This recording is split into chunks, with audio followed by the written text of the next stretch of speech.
Hi, everyone, and welcome to Book Club with Bay. I am Bay, and this is Bay. Say hi, Bay. Hi, Bay. And this is Other Bay. Say hi. Hello. Hello. And today we are talking about My Soul to Take by Rachel Vincent, the first book in Soul Screamers, and we're also going to be covering, what the fuck is the name of the novella? My Soul to Keep? To Lose. Okay.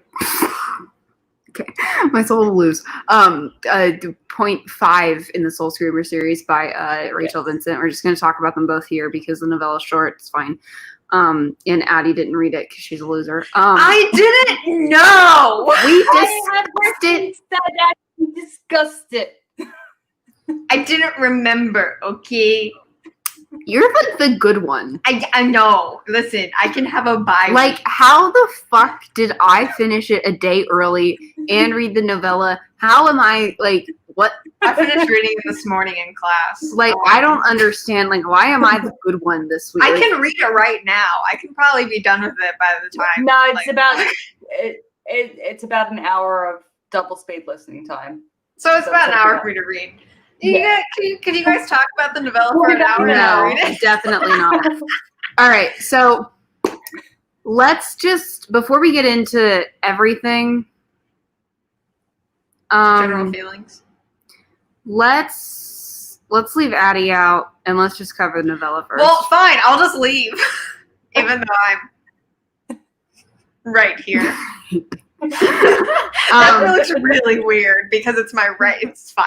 Looks really weird. So we're gonna start off with the novella, and we're gonna begin with characters. So our main character is Kaylee. In the novella, yep. Wow. Yeah. Yeah, in the novella too. In the novella too, yeah. I'll just open the novella real quick and we'll just see how it goes. You guys, wait, just before we get into it, you know how there's references to her getting locked away in the book? Mm-hmm. That's the novella. We get to go get locked away with her. That's the novella. Yeah, the novella is it's just also real quick. I just want to one normal spoiler warning. Spoilers ahead. When does Book Club with Bay, not spoiler free book review with Bay. I give spoiler warnings for like 20-year-old books. Okay, just in case people get triggered over a lot of things. Oh, I see. This is when she got hospitalized. Well, I was going to go ahead and give a trigger warning, a general trigger warning for. We're going to be talking about mental health institutions. Yes. Being locked up in mental institutions. And also they do come back throughout the series too. Yeah, and also there are mentions of pretty violent self-harm in this part of the book. Not in like the traditional self-harm kind of way, but it is in there, and we're going to talk about it. And also forced transportation to a mental health institute. Mm-hmm. So those are your trigger warnings. So moving on. So we have Kaylee, who's our main character. In this part of the book, she's a sophomore in the novella, I believe. Yeah, I think she's still a sophomore. I thought it was about 6 months before the first book. I think it's about a year before, actually. So she's a sophomore, not a junior. And then there's Emma, the best friend character. She's not in the novella much, but she's in the novella in the beginning. We have Aunt who? Val. Aunt Val. Thank you. And Uncle Brendan. Uncle Brendan. I almost said Uncle Aiden, and then I'm like, no, that's her dad. It's fine. No, Daddy is Uncle Aiden. So, and then Sophie is the cousin. Yes. Yeah. Hi, Pat. How's it going? And Kaylee lives with uncle, aunt, and cousin. Yes. Yes. So in the novella, we begin in the mall, and we're just kind of shopping around, and then we kind of get a little bit of exposition. We're approaching the food court, and then we get a little bit of exposition about the fact that Kaylee has anxiety attacks, or at least that's what she calls them. Yeah, so she has these panic attacks where she just gets filled with a sense of dread and can't stop screaming. And I will say, they don't read as panic attacks. So Yeah. if you're interested in No. reading the books and that's something that you're like, if you hear that and that worries you, they don't at all read like panic attacks. So Because she's not actually because having she's panic not- attacks. yeah. I mean, to be fair, like I would say, like if she had no idea, well, she does have no idea what it is and stuff. So it's like it's not unreasonable for her to say, "Oh well, I guess it's just a panic attack," because Right. No, it's not unreasonable for her to call it that. So it's not like it doesn't read as offensive to call it that. I'm just saying like it's not it's also not something that I it's wouldn't typical necessarily of a call panic it like attack. triggering or anything like Yeah. that. Like I don't think it's triggering material in that way. Other parts of it could definitely be triggering like we talked about, but that part at least, because it doesn't read like a panic attack. But in any case, so she starts to get like this feeling of dread, and then she sees this boy in a wheelchair, and she sees like these dark shadows and stuff, and like the scream starts welling up inside of her, and then she can't, and then like Stop screaming. and then Emma's like, "Oh no, a panic attack! I know what to do," because Emma's a great best friend. So she tries to get her out of there. Yeah, she's a good egg. So she tries to get her out of there, but she can't, and Kaylee starts screaming. And basically blows out everybody's eardrums, and she just keeps screaming. Mall cops are trying to get her to stop, and basically she passes out and wakes up strapped down to a thing in a restraint room. And one of the people that works in the mental health hospital comes in and unstraps her, and she's like, I can't be here. And he's like, oh yeah, how's your neck? And she's like, my what now? And we find out later that what actually happened was she was basically trying to claw at her own throat, trying to get herself to stop screaming, which is like the self-harm depiction that's there. So it's not really like a self-harm depiction, but it is kind of, Lil column A, lil column B. Lil column A, lil column B, but just, it's a thing that happened. It's so intentional, unintentionally intentional self-harm, I guess. Mhm. right, yeah. So it was like it's involuntary self-harm. But yeah, she apparently banged herself up pretty bad doing that. And her voice is really hoarse. And so now she's in this institution, and she's really convinced that she's not crazy, but she doesn't know if she's crazy or not. So she's really concerned, but she just really wants out. She also thinks that, like, she's like, you know, Aunt Val would never let me stay here. And so she's really upset about that. And one thing that I will say is that the depiction of mental facilities is pretty fucking spot on. So at least they got that right. Yeah, it's I will say, like, in this, it is quite it's very dehumanizing. Like, they have to go and ask, hey, can I please have some shampoo to go shower in this? Well, that's like I can understand why, but it's also like it would feel very like Kaylee feels very dehumanized while she's in there. yeah. And I Well, can see why.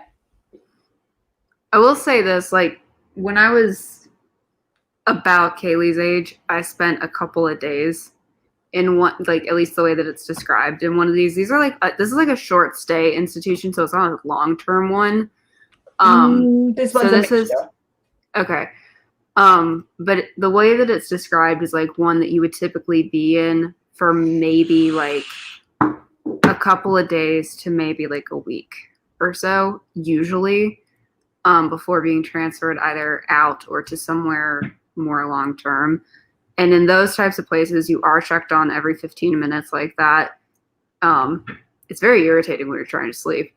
And also, yeah, they do take anything that has like strings in it or whatever. And yeah, you do have to ask for any kind of like bath products or anything like that.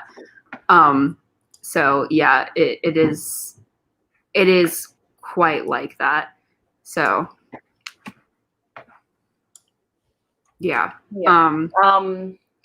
Yeah, she's not a big fan of the whole situation, and I can't say I blame her. Yeah, so pretty much then what happens is, like, you know, she tries to talk to her aunt. She talks to her aunt. She's like, you got to come and get me out of here. And she's like, I don't know if that's going to be possible. You know, I got to talk to the doctor. Is the doctor even there? And she's like, yeah. But then I think Kaylee falls asleep or something, and she wakes up and her aunt's come and gone without even seeing her. Yeah. And then the next day, because it's the weekend, so there's no doctor there, so she can't actually be seen yet. And then her aunt and uncle come for a visit, and neither of them look happy, but they're both like, maybe this is what's best for you type thing. And then, yeah, like, and Kaylee's just feeling really abandoned. And when she does finally speak to the doctor, she's just being a sarcastic little shit.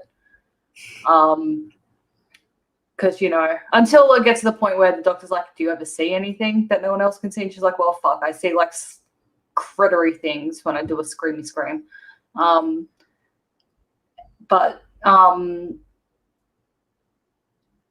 I guess, and then she's more or less on the brink of being discharged, but then she can feel, there's this girl, Lydia, there, and she just sits there silently and doesn't really talk, and she just stares at Kaylee.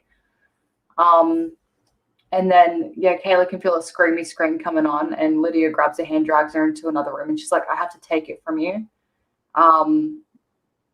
And she's like, what do you mean? And then there's a dead guy in the room. And then Lydia goes catatonic, and Kaylee forgets everything, and then Kaylee gets to go home. Yeah. Like, when she forgets everything, she forgets that whole interaction with Lydia.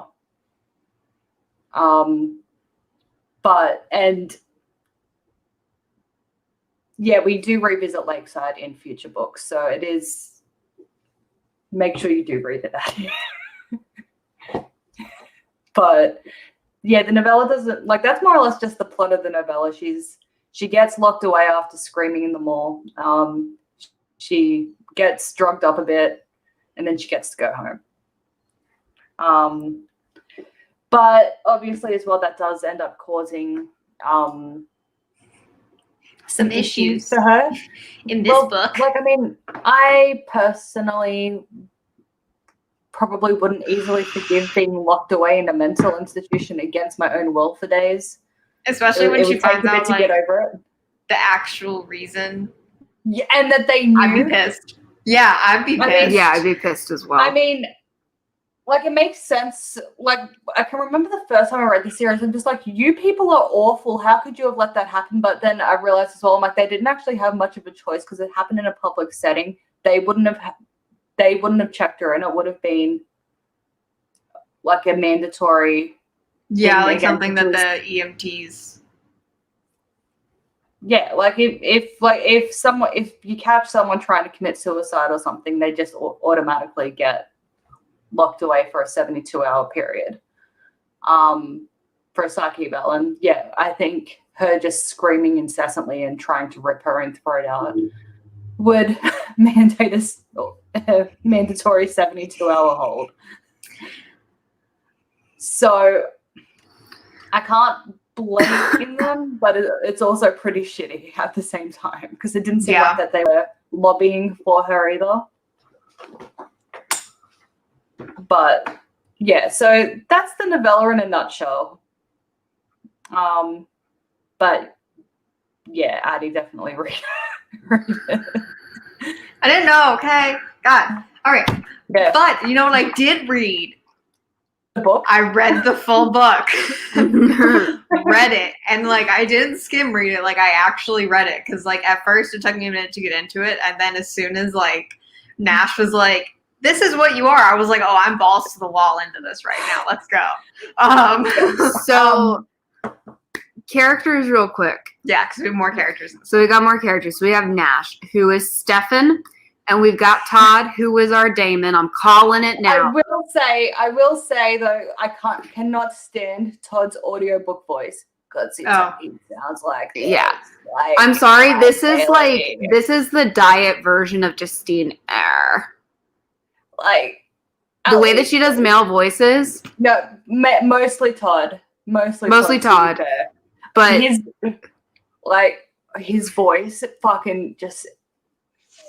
But sometimes when Nash is talking to her and he's trying to be nice, it gets a little Alex-y. Yeah, I mean it is quite normal for women trying to do male voices to develop a vocal fry. Unfortunately for us, Justine Eyre just has 24/7 vocal fry. It's less intolerable when it's relegated to just specific characters. Yeah. But real quick, just look me in the eye and tell me that I'm wrong, okay? Mm-hmm. Nash is Stefan and Todd is Damon. In which way? In the ending up way. In which way, Faye? In their character dynamics or in romantic love interest way? Both. Yes. So she ends up with Todd? Yeah, I was actually going to say, I wasn't sure if you guys would pick up on the early hints of it in this one or not, because I know no shit. What happened. But I will say it is one interesting thing about this series is it's always girl meets boy, love interest, love triangle happens and she always ends up with original boy. Yeah. Not this series. Shut up. But Todd's series. dead. Series keeps opening up and it's driving me crazy. But Todd's dead. How does a relationship work out with a dead guy? Well, he's technically dead. He's dead in the same way that Stefan and Damon are dead. Yeah, but except he has a heartbeat. Although, do they have heartbeat? But can he even procreate? I guess he can because he's reanimated. Because he's technically he's a Banshee Reaper. We'll get into that. We'll get into this. Yeah, nothing about procreation has ever been discussed, whether it is in... Actually, no, I'm pretty sure they cannot procreate because dead things can't make babies. But is he dead? Yeah, he's dead. He's reanimated. He's reanimated dead. He died, then became a Reaper. If he's reanimated, does he have swimmers? I don't. The swimmer part of you must die. But then does that mean she's also sterile because she died? No, because her life was traded. But he kept all his Banshee powers. So that's also true. Did you read the entire? Can you tweet her? I read the entire series, and I'm 99.9%. Can you please tweet her and ask if Todd has swimmers? Can Todd procreate? Please. At Rachel Vincent, can Todd procreate? No, I'm telling you, I don't think he can. Give me 2 seconds. I know exactly where to check for this because I know around the point that it becomes a talking point. I gotta know. Okay, so if you can just start going through characters and I will discover if the baby making can be a thing. Yeah, because if they end up together, I gotta know, are they gonna procreate or are they just gonna... All right, so real quick, so Nash is our golden boy. He's perfect. He's amazing. He's our Stefan, yeah. We love him. Dead-ass. He's our Stefan. He's dead ass. So this is basically Vampire Diaries with Banshees. It's really interesting, actually. Very interesting. With a more annoying main character. Oh, God. She is Zoe. So we have Zoe, Stefan, and Damon. Yeah, she's less skanky Zoe. Honestly, she gets more Zoe as the series progresses as well. Right, because you know what? Here's the thing. She's a fucking idiot. Yeah. She's a dumb. She's a less skanky In Zoe. this book, she does fewer dumb things than she could have. I'll give her that. I do agree. She does fewer dumb things, and she does a smart thing at the end. Yeah. She has her moments. she's got her moments, but she does have some moments where I'm like, like, here's the thing you have to keep in mind about Kaylee as we talk about her. She's supposed to be a good person. And I'm not convinced. I'll say that. So talking about Sophie real quick. Sophie is our spoiled brat cousin sister person who doesn't really like Kaylee. And that's Kofi's. That's Sophie's main character trait is that she doesn't like Kaylee. Which to me is not enough for me to hate Sophie. Yeah. Because can you blame her? Because I'm like, all right, yeah, okay. I mean, Sophie is kind of a bitch, but like at the same time, nah. But she's a bitch to Kaylee. Yeah, that's it. We don't really see her being a bitch to other people. Yeah, like she tries to convince Kaylee that she boinked Kaylee's boyfriend. Mm-hmm. And if you think about it from Sophie's perspective, like if you can imagine a resentful only child where this your ungrateful cousin comes in and like because her mom died and fucks up your life. Also, no reproduction. Okay. All right. Just wanted to know that. I mean, she can always just use Nash's procreation abilities, considering they're brothers. Wow, this really, the more we talk about this out loud, the more I'm like, it really is. I have a question. In what reality, though, do you think Nash would be like, yeah, sure, I will donate my sperm so you can raise babies with my dead brother, my ex-girlfriend of mine? Would Stefan do that? No, he would not. By the end of the series, though, yeah. Oh, maybe. By the end of it, when but OG Stefan with kind of a backbone, no. And I will say as well, like another difference between the situations is like Stefan and Damon have had like an extra 150 years to life in general. Like, you know, they've had that time to develop some semblance of, not saying that they had necessarily succeeded, but they at least had time to develop the building blocks of, you know, emotional maturity to an extent. Whereas Nash is still a teenage boy. And Todd is a dead teenage boy. And Todd is a dead teenage boy. Like we're dealing with a bunch of fucking teenagers. Like, this is as YA as it gets, man. Like, Todd is only 2 years older than he looks. Yeah, he's 19. So,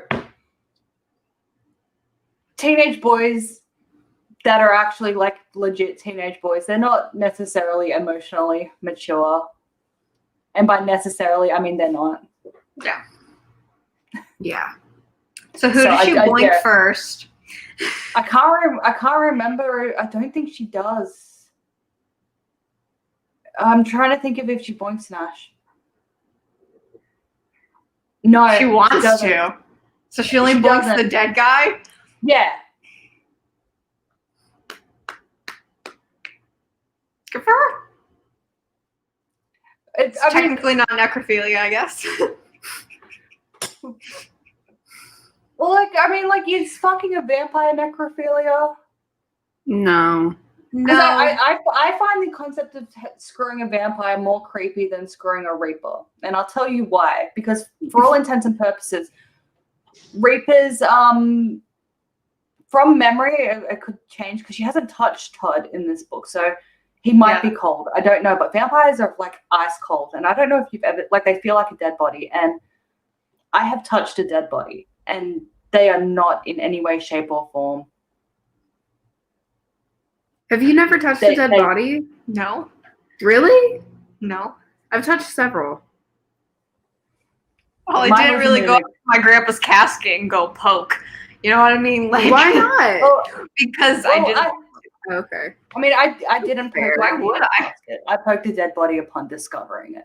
But, yeah. Okay, well, you opened the can of worms, Mara. My dad died last year. Oh, I'm sorry. Oh, shit. Yeah. Yeah.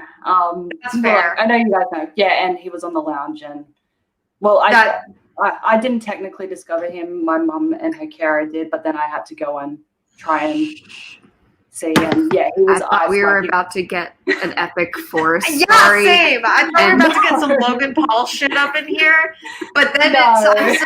Now we're assholes. Okay. Yeah. It's been a year.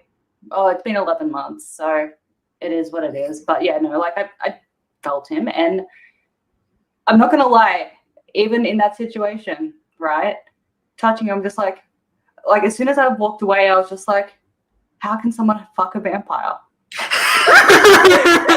like you know how grief works. Like your mind just goes to some weird shit happens. And that's one of the first thoughts that went through my mind. I'm like, that would be so unsexy.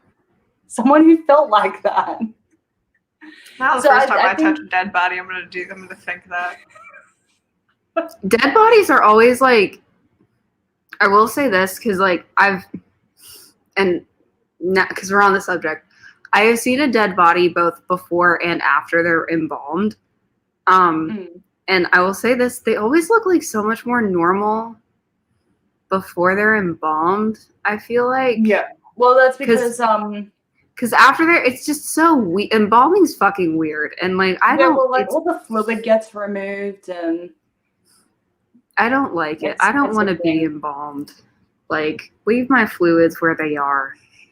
Just go bury me in the backyard. Yeah, right? honestly, like, just don't. Chuck you in the compost, at least then you'll be bringing new life into the world in the form of plants. Honestly, don't put cancerous fluids in me. It's not necessary. It's okay. Just let me decompose. It's fine. It's cool. Just put some ice packs on me to make me presentable. What? It's fine. Stick me in a freezer and call it a day. But honestly, that's all you have to do. Yeah, I know. And you look so much better. Like, you look like also, if, look into it, but, if that's not going to be an option, you don't even, honestly, I'm not going to lie, I've been to a few funerals. Never have I ever been to an open casket funeral. Or a viewing. And it's weird. Like, America is freaking weird when it comes to, just... I know, I hate that. Look at the dead. Yeah, I don't want to do that. I don't. Yeah, I did not want to do that at any funerals I went to. I feel like the standard, and this is just from my consumption of American media, but I feel like the standard there is, unless they have been horribly disfigured, it is open casket. Yeah, pretty much. And a closed, and I just don't get it. I don't get it. I think it's creepy. I don't want to look at you.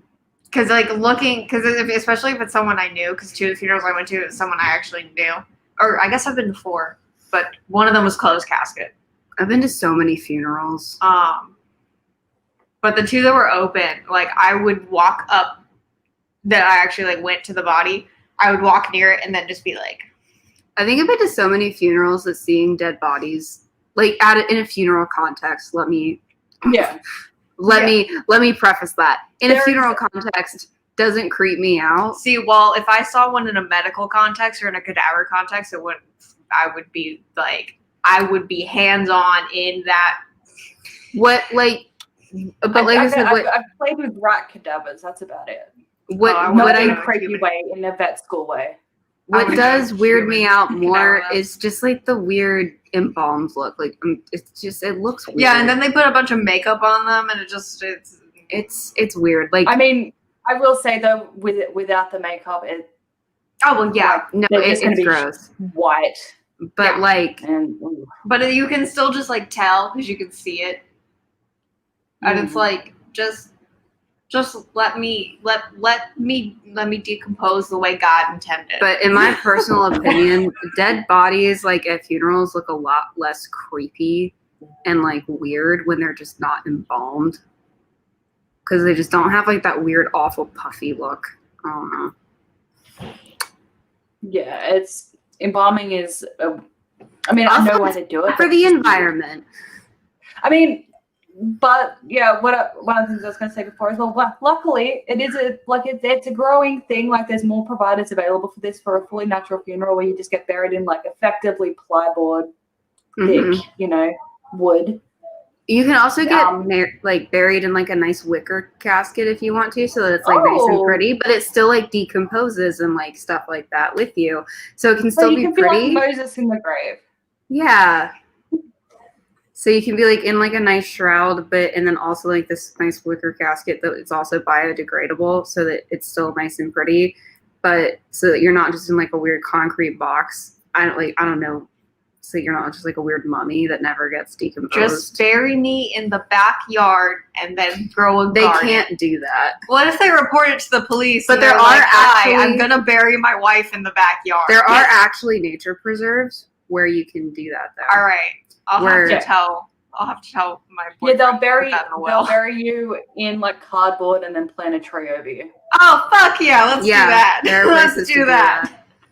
And also, PSA, these are things that you should write down. And you should absolutely let your family know so that your kids don't have to argue about it. And put that shit in your will. And kid break up over it. And you know. Another thing as well is you can, this is morbid, but you can pre-plan and prepay for your funeral. Yes you should absolutely do that. And also, while we're on the topic, and you should definitely look this up and look into it for yourself, if you should talk to your parents, but talk to everybody about this. Even at at our age, you should definitely be looking into this and thinking about what you want done with yourself. Just in case. Anything can happen. Ooh, no, I take it all back. I know what I want to do. I'm donating my body to science. My mom's doing that. But I want to do that. Her the professor that treats her is taking her brainstem. I want to be, and then she's happy for the rest of her to get chopped up if need be. I want to be a cadaver in an anatomy lab. I can't say You do. Okay, just make sure though that when you say donate to science, make sure that you specify what kind of science, because there are also death fields where they just take bodies out to fields and let them decompose, and that's how forensic anthropologists get their training. That's so cool. You know what? No, not even gonna specify. Just take me wherever you need me. I want to go to the death fields. But moreover, if your parents or whatever have prepaid for a funeral, and they have specified what they want, make sure that you are asserting your rights and stuff like that, and make sure that you know what the laws in your state are. So, for example, if your parents or you have asserted that you don't want to be embalmed or something. In all 50 states, I believe embalming is not required by state law. So, if you don't want that, you don't have to be embalmed unless it's, for certain states to be transported over state lines and stuff like that. So, look all that stuff up. And that up. makes sense. And getting transported, it makes sense. But, look all that stuff up and, look up what your death rights are, because you are allowed to decide what you want done with yourself. And you don't have to go into debt for it, and your family doesn't have to go into thousands and thousands of dollars in debt for it, and you can prepay and you can pre-plan. I'm also pretty sure if you donate your body to science, they pay you. Yeah. Or at the very least as well, I don't know about here, technically here we have really strict laws on selling body parts and fluids and stuff. You can't get paid to donate blood here. Yeah, it's illegal.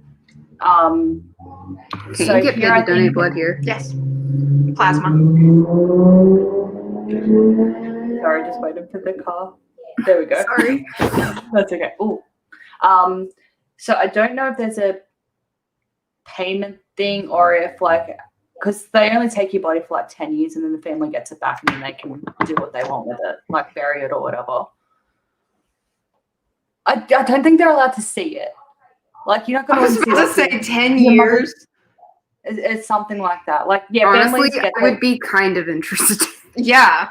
I would be let me see it. You would probably end up with just a skeleton, to be fair. They probably strip, if there's anything left on the skeleton, they would probably strip the bones and give you back the bones.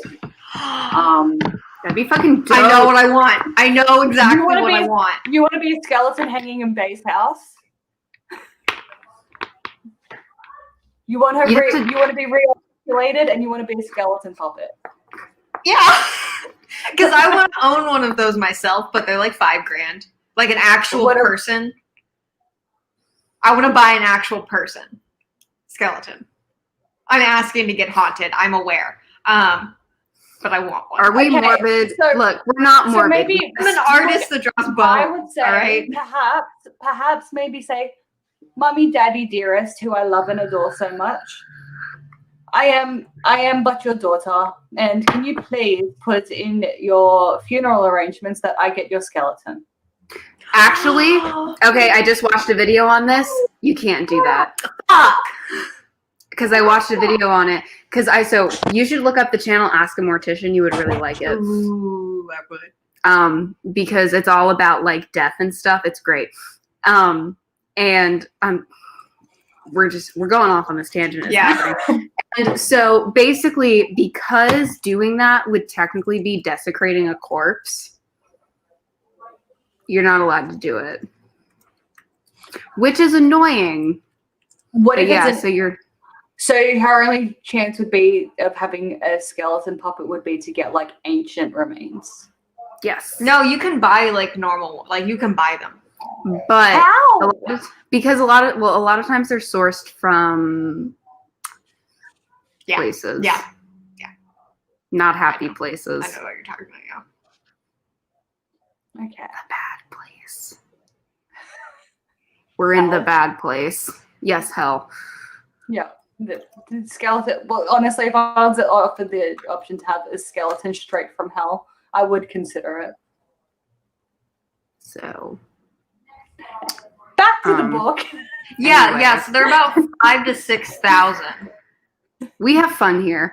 Dude, they're so. I want one so fucking bad. But if you are interested in more more information on corpses, they can't sell any human remains to Georgia, Tennessee, or Louisiana. you're in South Carolina though. That's true. But if you are interested in can you legally transport them into Georgia though? Because I imagine it like there's every. You don't have to know. it's plastic.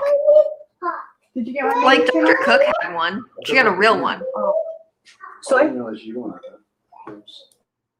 Yeah, she had a real one in her I costume. want one. Is that fucking right? sorry, Stacey got me sushi. I got so excited because like we found an entire skeleton in our front yard, just in the gutter. We found it and like. Will you send me pictures of the bones? Oh yeah, Okay, absolutely. cool. Because I need it for work. And my dad was like, "Ooh, a squirrel skull." My mom was like, "Ew, oh my god!" And I was like, "Let's go outside and pick it up and bring it in the house and get haunted by a squirrel." And Well, what are you gonna hear? Just some running on your roof at 2 a.m. that you hear anyway. I was so excited, and Noah was like, "I guess," but my parents were like, "What the fuck?" So now I have a squirrel skeleton, and it makes me happy. Are you gonna take that to the? Absolutely, I'm taking it to the new place. Will he let you? Yeah, no, he was fine with it. My parents would be happy to Well, have when it out we of the went house. to like that rock shop and they had skeletons and stuff, like you, me, and Noah were just like, "Can we buy everything here?" We were like, "Ooh, bones!" Like I'm sorry, I love dead things. That sounded bad. Anyways, this is a anywho. book. This is honestly, I'm digging myself a hole. I apologize. I'm an artist. I have Welcome an to Book Club excuse. with Bae. I'm not a serial killer. I'm an author. It's different. Okay, so we started out the book with Emma and Kaylee sneaking into a bar that Emma's older sister Tracy works at. Tracy's not super important, at least right now. They sneak into a bar, and then she sees a girl with a shadow as we're flirting with Nash, the really hot, unavailable whore from high school. And he's like paying attention to her. They're grinding and stuff, and then she starts freaking out. So Emma's like, "Let's go outside," and Nash goes with her. And then she's like, "Nash, she's gonna die soon. I don't know how to explain it, but she is going to die." And Nash is like, "Okay." unbelievably, the hot boy doesn't think she's crazy. And oh my god. Because spoiler, he's a banshee. I will He's a say banshee, that she's a banshee, everyone's a banshee. it's really annoying because like you would have seen this firsthand. We got the spelling breakdown in the audio book, but you would have seen it written. I did. In the Reaper audiobook, because it's a different narrator, in that one. He literally goes through the whole thing saying, Bianchi. I am a Bianchi. I'm like, that is That'd be so annoying. It's And the what audiobook? Like that. Reaper, which I think is 3.5. Yeah. I'm assuming that's about Todd. Our boy Spoiler Todd. alert. Our boy Todd. Well, since I know they end up together, I need to start like actively shipping them and falling in love with Todd as a person. That book is it's like a prequel thing. It's how he becomes a Reaper. Oh, that's gonna be sad. Anyways, so in any case, real quick, I just want to get this out of the way because I feel like for the events that follow, especially regarding the I'm going to loosely dub it. Oh, we didn't do ratings, but we'll get back to that in a second. I'm going to loosely dub it a romance. This book takes place over like 4 days. House of Night Syndrome 2K, whatever year this came out. I just want to. I will say though, at least in like the period of time is very short, but from memory, there actually is, time jumps in between the books, so it has that going for it. But within the book, it's still I still have issues. So at least she's not in love with Nash yet. Like they haven't at least they didn't say that they loved each other. They're not Stark and Zoe. No, they didn't. Love my boy, but still. In any case, so ratings real quick because we forgot because we're 45 minutes into this. We forgot to do ratings. In any case, whelmed, overwhelmed, or underwhelmed? I'm whelmed. Yeah, I think I'm whelmed. There were parts of this that I found entertaining, and parts of it that I was mostly entertained though. I like this. It had plot. I found myself. I don't think this belongs in Bad Book Week, quite honestly. But I'm happy to be reading something that doesn't make me want to die. The main reason why I suggested it for Bad Book Week, and because I reread this, I think towards the beginning of this year, and I hate Kaylee. I hate her so much. So it's gonna get worse. She wasn't as insufferable as I recalled in this book, though. So maybe I was just going through maybe I was just having a bad week when I read it as well, where everything annoyed me. Let's just enjoy something that's not horrible. Yeah, like for a minute. Because I can definitely see her getting worse. Yeah. Because there are some things about her that irritated me. Mm-hmm. But I will say, it wasn't that bad. And I was like, okay, there's some things I don't like, but I can dig it. Like, I was happy to not be pissed off. So I was all right. Very nice break from Hawthorne. Yeah, I kind of like intercutting this with that because, we'll at least have some time to be happy, while doing like a not actually good book. Yeah, it's nice to have a protagonist that isn't wanting to fuck a horse. You want to sniff it? It's lotion, guys. It's actually technically body butter. I forgot to put my rings on before I did. I love this fucking lotion. It smells so good. Sorry, I'm just sitting here eating my karage chicken. I'm sorry. So you're good. Stan or don't stan? As of now, I kind of stan. I'm kind of into it. The concept is nifty. The concept, because you don't really read books, so I think that's why I like it a lot, because it's a very fresh concept. I've never read a book about a banshee. Rachel Vincent does do. She had a Wildcats, like the Shifter series, which was about werecats. This one's got banshees. She's got another series where there's like fae and stuff, but the concepts of it are quite the talents, I guess, are quite interesting in that one. Yeah, so I like that it's something I've never read before. Yeah, you don't really read many banshee books, do you? Yeah. So that's why I'm leaning towards Stan. I'm leaning towards Stan right now because, look, I'm a sucker for the Vampire Diaries, so... Yeah, we got a definite stamen. A definite stamen. Right. We got a definite stamen, so you know what? Well, that's what we should call them because it's not a definite stamen. So we got Walmart brand definite stamen, so you know what? We stan. Yeah. United we stand. We got United we stand. We got crispy rice over here. It's great. We love it. And then food rating. You know what? Food rating, crispy rice. It's not quite Rice Krispies, but it'll do in a pinch. Oh my gosh, wait. Can I food rating it a slider phone? Yes. You're not going to understand what that means at all, Mara, but we'll explain it to you. Okay, explain. Slider with no E. Boosh. That's not a food. It's not a. You can't. Those aren't edible. I mean, you could. It's not advised. It's not advised by the manufacturer. So I've been told. We created it. By the We can make it edible. No. Too we far. Can't make a too phone far. edible. Too Anyways, far. okay, food rating. I don't fucking know. No, you already did it. Okay, cool. Bay, your turn. Wait, give me a sec. I'm just readjusting. Okay. Wasted. I don't know. It's my water. I'm just trying to think of something that's fine. Yeah, like it was fine. It's but like again, like it did have its like hints of like good. So like I can't think of maybe light and tangy chips because honestly, like you just want like there's hints of like something pretty cool in the flavoring of it, but it's never like you never get Enough. decent amount of flavor. I like that. Yeah. You know what? While we're rating this real quick, I'm gonna also note that I feel like part of this is we're rating it by adult standards.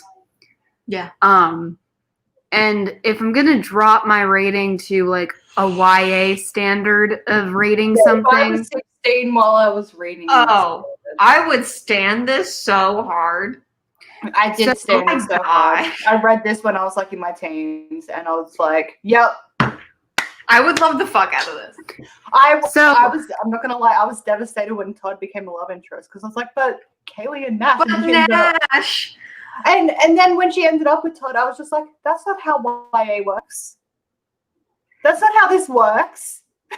But definitely. Oh. so I will say, as a YA, it's very good. Yeah, I agree. So if YA is like your jam, then you're gonna like it. It's good. It's good. It's great. solid. As it's a solid YA. As far as YA, it's fucking top shelf vodka. All right. Yeah, I would say. But I would say that like we're just past the point that we rate things to the standard of YA. Yeah. So that's where we're coming from. Moving on. Where were we? So essentially the Nash drives her home and then like 3 girls die within 3 days.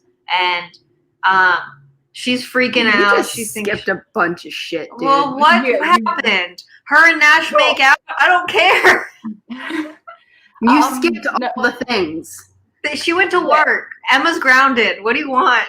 Okay, yeah. So, yeah, she drops Emma off and Emma ends up getting grounded because she smelled like rum. Yeah. Because they were at a bar and they're 16. And Nash is just like and when she's dropping Nash home, she's like, oh yeah, he asked her out on a date. Yeah, okay. yeah. He's like, do you want to maybe hang out sometime? And she's like, yeah, cool. Like that'd be sweet. Sure. I guess. But she's also like, but Nash has like banged every girl in school, so what does he want with me? And I'm just like, well, clearly he like. I mean, I'm not gonna lie. I would probably be a little bit sus on Nash too, right? Because you just had a freaking meltdown the first time you ever spoke to him. He had to croon to you in a fucking alley to get you to stop almost screaming. And you're like, she's gonna die, and he's like, you know, and he's just like, want to have a date? I'd be like, but granted, he's a banshee, so it makes sense. no, but I'm saying like while listening, From her like, perspective, in yeah. her head, it was just annoying that she was just like, what does he want from me? I also get it. Yeah. I wasn't really annoyed by it because I got it. I was like, yeah, no, I get it. Hot, popular guy. And you were like, because she didn't at least while I was listening to What it. does she look like? She I never don't described herself. Honestly, She's thank God, 'cause- halfway between. Okay, body type. She's halfway between Sophie and Emma. We know that because she's not stick like rail thin like Sophie. She's not curvy like Emma. So she's halfway, I guess. I guess she has an adequate B cup. But like, what's her hair But I color? don't- What's her skin tone? I can't remember. cover? Well, she's pale. She's Irish. Like Irish. That's right, descent, she's but Irish. she's I did pale know as that. fuck. So is she a ginge? Like, I can't remember what color her hair is. so I guess she has black hair. according go to the look cover. at the cover that's No, on the cover. Google. The cover is not at all relevant. It's one of the ones where they're just like, let's just because the original covers just has some chick just screaming. Yeah. The cover. It's. I meant the red one. Let me just. The one I used for the thumbnail. I don't know. You know what? Give me a second. I'm gonna open up iBooks and I'm gonna search hair. Oh. I She can't looks like tell. she's like 25. Okay, cool. Yeah. So she's 25. Well, I know Todd has like light blonde or like blonde hair, dark blonde, something like that. Yeah. Yeah, Nash has dark Mara hair. Jane and her rated blonde. it 5 stars on October 7th, 2012. Did I was on I? Goodreads. You did. Well, I told you I read it when I was way younger, and I don't think I'd read it off. Like I think I'd rated it long after I'd read it, like years after I read it, because I was going through marking off books that I have, and I think I rated about 90% of them just 5 stars. To be fair, I would rate this series overall now probably about 2.5, 3 stars. Because why does Siri keep popping up? How do I turn her off? I'm sure you can turn her off in settings. It's in settings where Under Siri. Siri. Yes, let's turn you off. Fuck off. Well, to be fair, that time you did say her name. No, I know, but Right. like even on my phone as well, I say my daughter's name, which you know sounds nothing like the S word. And she pops up on my phone. I don't want her to pop up again. And she pops up on my phone, and I'm like, why are you popping up for my daughter's name that does not have it has one letter in common? It has an R. Mm-hmm. Oh, I was like, I was going through it. I was like, what? I was like A B C D E F G. Yeah, it has an R. That's it. And but it still keeps popping up whenever I say her name, so I'm going to turn it off on my phone too because it's just freaking annoying. Hello. I'll be listening to something, and then she'll come up. I'll say her name, and then my whatever I'm listening to just stops playing, and it's just like, I'm sorry, I didn't get that. I'm like, why are you talking to me? No one asked you, Siri. It's only since I got my new AirPods as well. What? It only happens when I've got I've Oh. got my new AirPods, and when I'm wearing them. So I don't know. They're corrupt. Well, You okay? anyways, so she goes on a date with Nash to his house, essentially. Yeah. Well, they go out to food, and then they go to his house, and then they find out that the girl died. Cool. The girl from last night died. And then he makes out with her after saying he wasn't going to try to put any moves on her, but he does it anyways. And then they go to school, and they're like boyfriend and girlfriend after making out the day before. Yeah, and they're Oh my holding God. hands. It's super cute. And another girl died while she was at work the day before. Oh yeah, when she was at work, she works at this. I honestly cannot. I hate the freaking name of the movie theater that she works at. Yeah. What is it called? The Cine. Yeah. Okay. CINE. The Cine. Yeah. With an accent above the E, Yeah. I think. Yeah, and it drives me crazy. I'm just like, can't we just say the cinema? Like, you don't have to give it a name. Just call it the cinema or the movie theater. Yeah. And then she sees someone about to do a die at the school, and then the person dies at the school. Honestly, though, how it happens is it's the stupidest thing ever. It is the because her cousin is in the dance team at school. and half of them are dating like football players. And I'm like, well, it's kind of nice to know that like the stereotype at this school isn't the cheerleader dates the jocks, it's the dance team. Yeah, they're doing a performance for their boyfriends in the quad At lunch. You know? At Yeah, lunch. because I mean, in some ways, I'm willing to forgive it a little tiny bit because they just won a championship or something. But also, It's still weird. like who pulls out I was about to say boombox, but like let's be honest, it's not the 80s. Who pulls out a thing and then it's just like dance team go, and then they do a dance routine in the middle of lunch for their boyfriends. Even argument What? against this. So in American high schools, you guys are allowed to leave for lunch. You're allowed to go do things. You have freedom. In American high schools, At least our American high school. Well, same thing for like public high schools as well. Well, it depends on the public school. And most public high schools, and what grade you're in. Because my boyfriend was able to leave during lunch. but most public high schools, you are relegated to like a specific area during lunch. Yeah, like you couldn't go too far off campus, but like I think at this one they can either eat in the cafeteria or in the area outside the cafeteria because there's lunch tables. But they have to like be back by whatever period. Yeah. And I will say as well, one thing that I do find weird in American high schools, but it makes sense because your high schools usually have a hell of a lot more students than our ones do, is that like you have lunch periods. Oh, I don't know if this wouldn't be every school. Like the smaller high schools, probably the whole school just has lunch at the same time. But the bigger ones, there's like 2 or 3 different lunch periods. That's weird to me too. At my boyfriend's high school, there were, I think, maybe 10 lunch periods. There was 4 at Yeah. I was like, I'm gonna nod until she knows what high school I'm talking about. But you know what high school he went to. Yes, I do. Which is the biggest high school. I think it's the biggest. We had 2 lunches. For like the small kids and then like 8. Was it 8th through 12th? Yeah, it was 8th through 12. No. Oh, did you have a K? Did you go to a K 9 through 12? 12. No, the 8th graders ate with the high schoolers. Since when? Since we were in 8th grade. No. Mm-hmm. Mm-mm.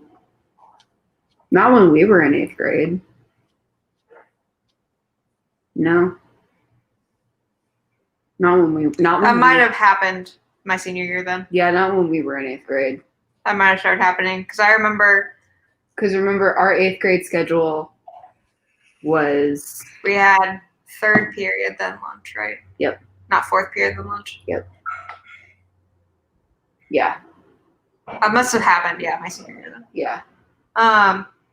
Yeah, that's just a bizarre concept to me though, because it's just, you know. Yeah, I mean, we had 2 separated by grades. Well, I guess technically 3 because you had lower school. Oh yeah, they ate at like right after we had break. Yeah. Because they got out of school at like noon every day. Yeah. Yeah. So we had pre-K through 12. Yeah, where my daughter's going to primary school next year because we don't have like a middle school. We have K to 6 and then 7 to 12. So primary and high school. I don't know about primary schools in general, but she's going to a private one. And they have, instead of having recess earlier in the day and lunch like middle of the day, like 1 p.m. or something, they have their lunch at 10 a.m. and then their recess at like 1. It's actually improved grades. What time did they get out of school? I think about 2:30. I'd be hungry by then.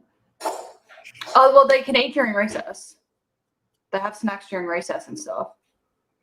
See, where I went to a break. There's a 40-minute lunch and a 20-minute recess. Where I went to primary school, we had lunch and then immediately recess. So that way we can work off all the energy that they fed us. Well, lunch here, lunch is just the longer break of the day. There's 2 breaks. There's a 20-minute and a 40-minute break. Recess is the short one. Lunch is the long one, and you can play it. So at lunch, you have to sit for about 10 minutes and eat, and then the rest of the half hour is do as you will. Recess is you can play from the get-go. Imagine having a 40-minute lunch. Dude. Ours was like 20 minutes.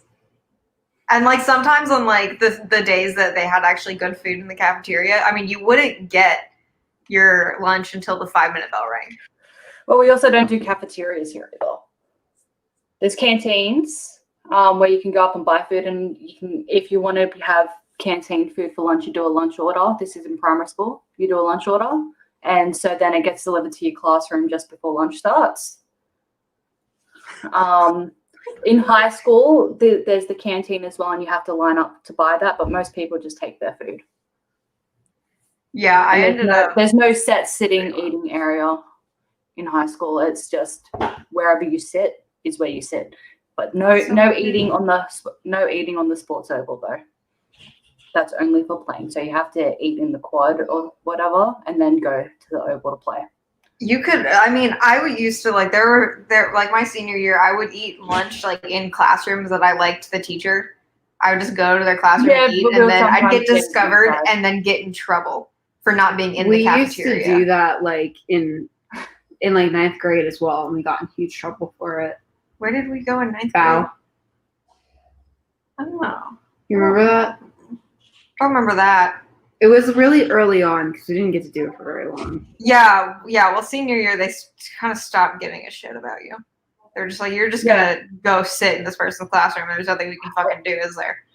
Yeah, there were 2 areas for seniors. So our version of seniors is year 11 and 12 because that's senior high school. And there were 2 seniors at my high school. There were 2 senior courtyards, and it was very easy to tell. Like, thanks to uniforms, it was very easy to tell if a junior went in there, because junior is year 7 to 10. Because the uniforms for seniors and juniors are completely different at pretty much every high school. So if I'm not going to say the color because my high school had quite a distinct junior color, but if there was someone who was not in blue in the courtyard, you knew that they were doing a naughty. Were we allowed to eat in the courtyard? No. Well, I know we were senior year, so that's why I was asking. I think it changed like senior year, 11th and senior, because they redid the courtyard. Yeah, they redid it in 11th. I know that they were talking about redoing it like our sophomore year so that we could do that, and everybody was really excited. You couldn't eat there because it would get filled with the kids who their 4th period would let them out early. So it'd get filled, like with the kids that had no 4th period. Yeah, because they could just like leave. Well, because the other thing that like about our high school is that the campus was really spread out. Yeah. So for example, if you 8th grade was horrible. If you had a piece of shit teacher and like say it was pizza day before the pizza got shitty. And they still ordered Papas. When they still ordered Papas. After that, nobody cared about pizza day anymore. Yeah. But like, say you had a shitty teacher who would not let you out, like, and you had to walk across hell and creation to get there. Basically, you just wouldn't get lunch that day. Yep. Because they'd run out of pizza. Yep. That would suck. Yep. It did suck. Like, there were days where people would literally just leave class. They would just be like, so I'm going to go. Yeah, they would get just leave. Food. They would just leave. Oh, man. Bye. I miss that place. Like, it was a whole thing. Anyway, where were we? Yeah, so she takes Dopey home. So after in the middle Meredith of this dies. dance routine, Kaylee gets the urge to scream again. So Nash and Emma are like yoink and yoink her away, and then one of the dancers like mid-step, like they're still mid-dance, mid-step, she just drops dead. And I will say, gotta hand it to Jock number 14 or whatever the hell his number was. Bless him, like that guy was like doing CPR to the best of his freaking ability. Bless him. I was trying to turn up the thing, and I turned it up on my computer, not realizing that we're connected to your. Sorry if there's any momentary echoes, guys. You know, because sorry, we were talking about the fact that it was ridiculous. Oh, It would have been very easy to just have them eating lunch and have the same thing happen. Mhm. No, but we have to show that like Sophie and The her dance. ilk are little skanky show-offs. Yeah. You could have still done. I don't know. Ask Rachel, why did Sophie have to be dancing when her friend died? But also, like, am I supposed to think less of Sophie for Kitty. being on a dance team? Am I supposed to think she's a piece of shit or something for being involved in? I don't know, because also though, because then Kaylee is also like, you know, she's got actually a really good work ethic when it comes to her dancing, and you know, if it wasn't for how responsible she is when it comes to her dance stuff, Kaylee would just think that she had zero redeemable qualities. Those I can't tell what the text thinks. I can't tell if like it thinks that she's a slut or a good person for doing the dance thing. I can't tell. Yeah, well, it thinks that like, I mean, we're supposed to think that Sophie is. Sophie is dead set Aphrodite as well, right? Because we're supposed to think that she's hella skank, right? Yeah. He has 2 boyfriends that I can think of in the series. And the only way she's with one of them right now. Yeah, she's with Scott at the moment. I think so, yeah. And the only reason that her and Scott break up is due to circumstances well outside of her control. And then she gets another boyfriend later. So we deal with like we deal with the fallout of Meredith dying. The second that Meredith is dead, there's like she doesn't have the urge to scream anymore or anything. And so then we take Sophie home. And so here's the thing. Here's the thing I texted you guys about this at the beginning of the year when I was reading it. I was just like, fucking. This made me like this irritated the shit out of me. Again, may I remind you, Zoe's supposed to be a good person. Kaylee. Can we just we're renaming Kaylee Zoe. Yeah, like can we just like, you know how we rename if we say Zoe, we mean Kaylee. We're renaming her Zoe. All right, anyway. So Zoe's supposed to be a good person. That's okay. Zoe's opinion of Sophie is that how dare Sophie want to talk about it? How dare she be rambly? How dare she want to talk to her cousin about what happened? About how her like best how dare she not think about how her cousin must feel about this? Yeah. Like, doesn't she know how traumatized her cousin is? No, Zoe, she doesn't. Because your cousin doesn't know that you're a fucking banshee, okay? Your cousin has no fucking idea that you have these premonitions. Your cousin's best friend just died, all right? Could you show a little fucking compassion? You not center of the universe fucking bitch. Yeah, like, I mean, if I was in her position, right, like, yeah, I would be freaked out over again, having an accurate premonition of someone dying, right? But if you're meant to be, like, if your main character's meant to be empathetic, they're able to feel bad for Sophie whilst also freaking out. Yeah. Moreover, Zoe has the gall to be like, and now Sophie has to wake up to the world. She doesn't get to be a little girl anymore. Now her little perfect bubble has been burst, and she gets to join me over here on the dark side. Me who has a dead mom and an absentee dad. Me who has a hard life. And I'm like, bitch, shut the fuck up. All right, you and your dead mom club. You. No one cares about your dead mom, Zoe. So, it's not about you right now. Backstory either. So when she was like, the backstory comes up really later. Yeah, but just the general, just when she was about 3 or 4 or something, and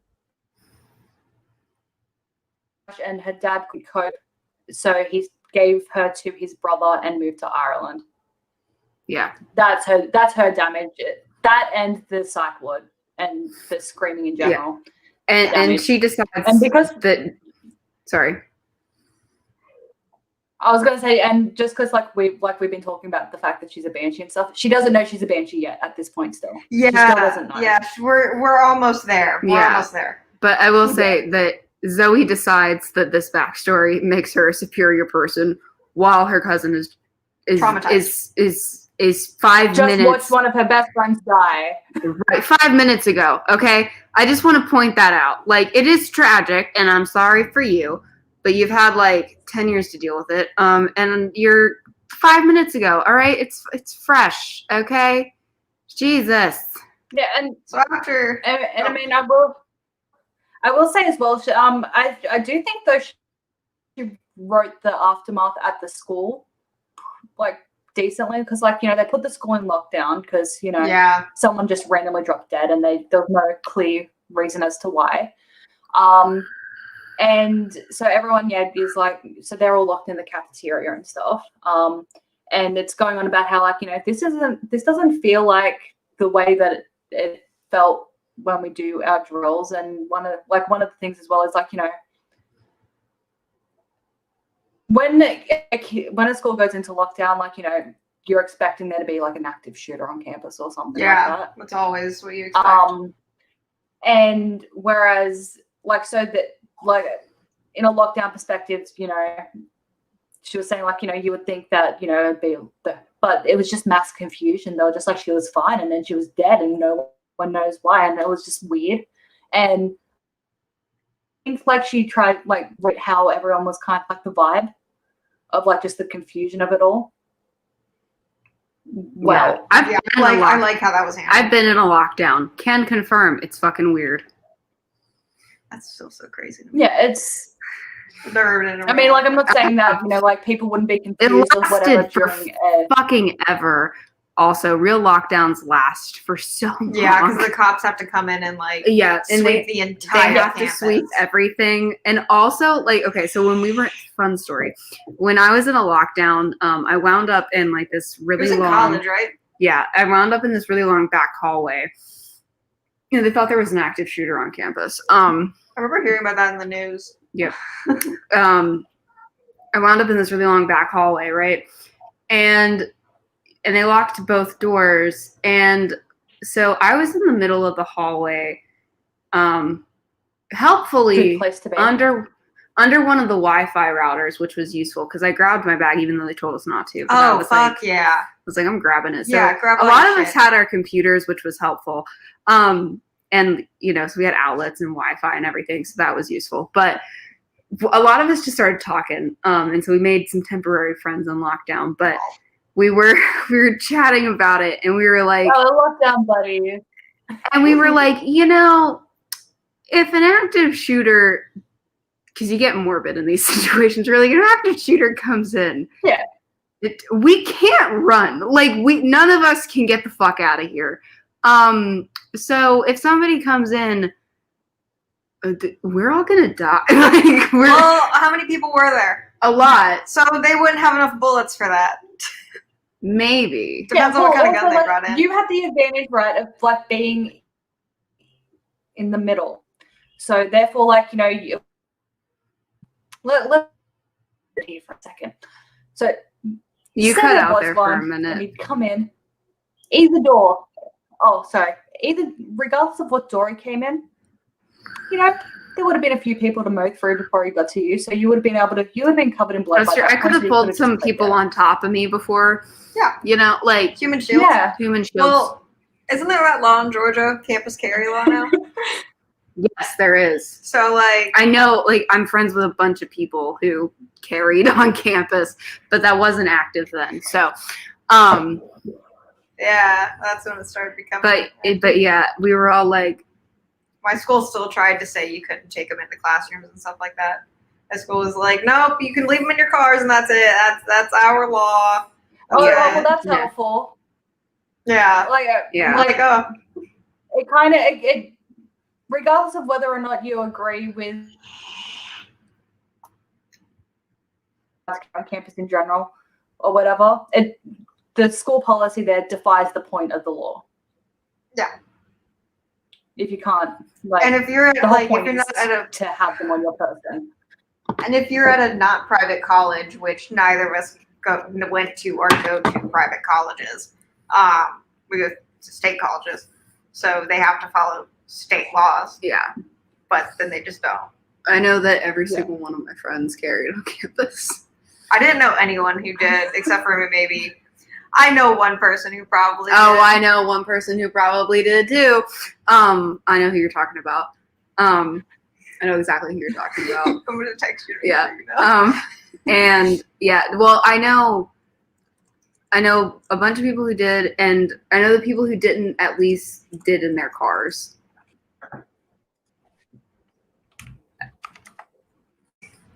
Confirm they both.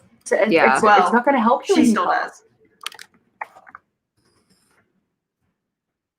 He didn't go to college. Oh, What is going on here? But he would have. He would have. I mean, he would bring it to house parties. He'd just show up and then like set it down somewhere and just like lock it in a room somewhere. Yeah. And people would be like, "Oh my god, he has a gun!" And it's like he's locking it up. He's not gonna touch it while he's drunk. He just like has it, doggy. I also know that everybody I was friends with always had pocket knives on them. Oh yeah. I always have a pocket knife on me. Anyways. Anywho. So she starts eavesdropping on her guardians. They're like, "Oh my god, we have to call her dad and get her dad in town so he can tell her what's going on because she thinks he's crazy." Wait. Yeah, she tells her aunt that Pause.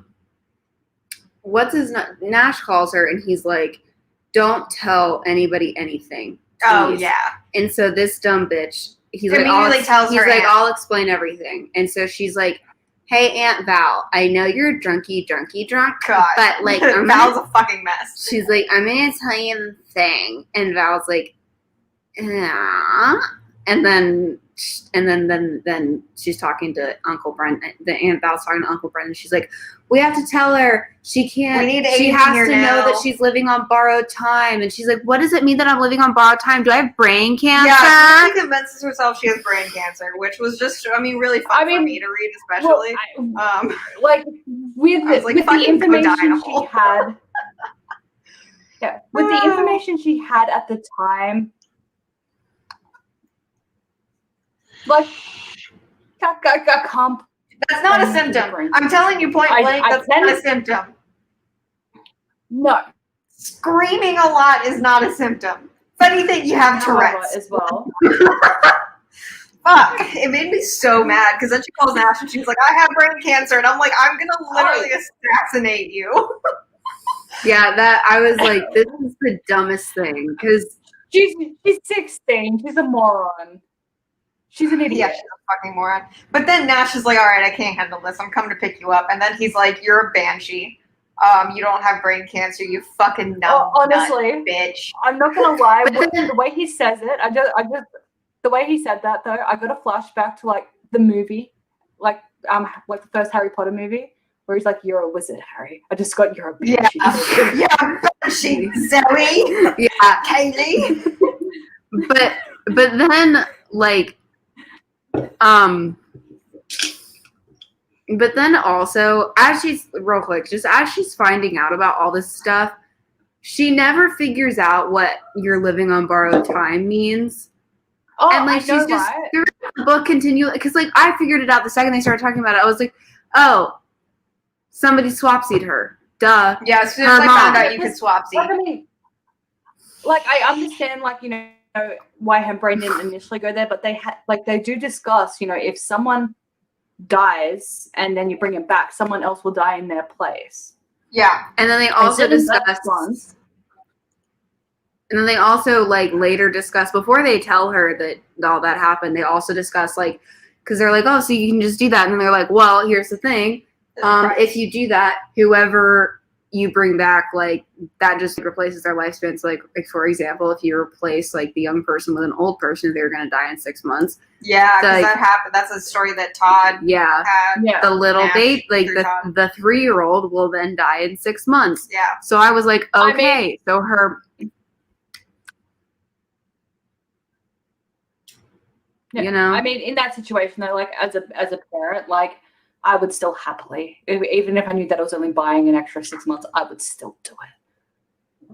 Right, but like still my do point it. is They're a that kid. with all that No, I information, know. she's an idiot. So Zoe's an idiot, as usual. Canonically, this is just Zoe, like in an alternate universe. She's like, how do you know this? And he's like, He's because not I'm a even the banshee plot. too. And she's like, men can be banshees. And he's like, he's essentially Naomi. He's like, I can influence your emotions to make you calm down. And I'm like, all right, hi Naomi. Good to see you in another book. How you doing, ma'am?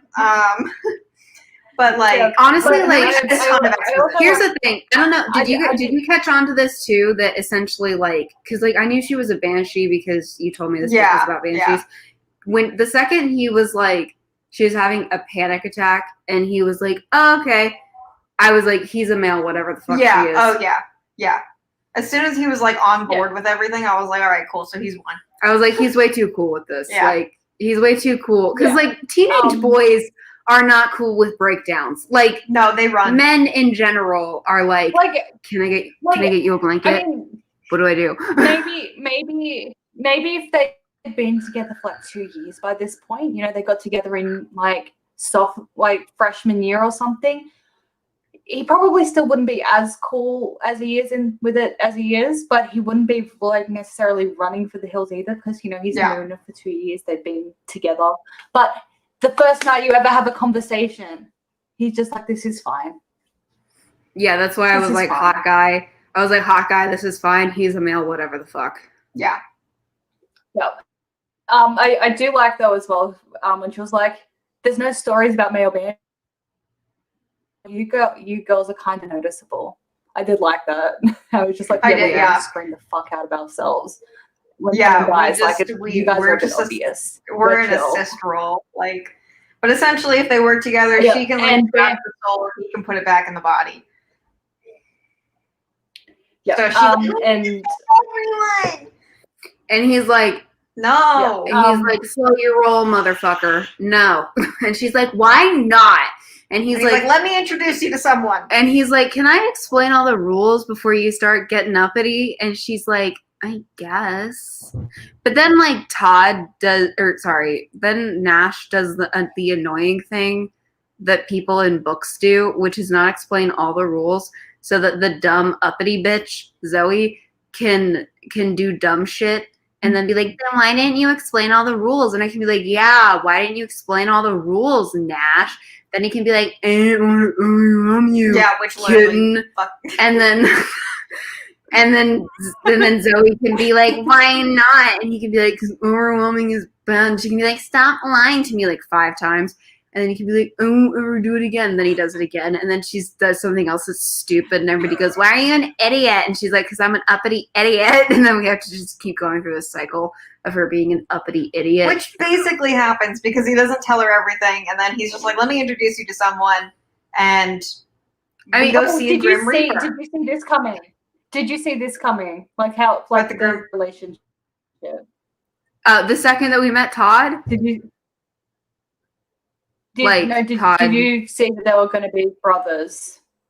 Because we don't find. No, I didn't see it until he walked in with Nash's mom.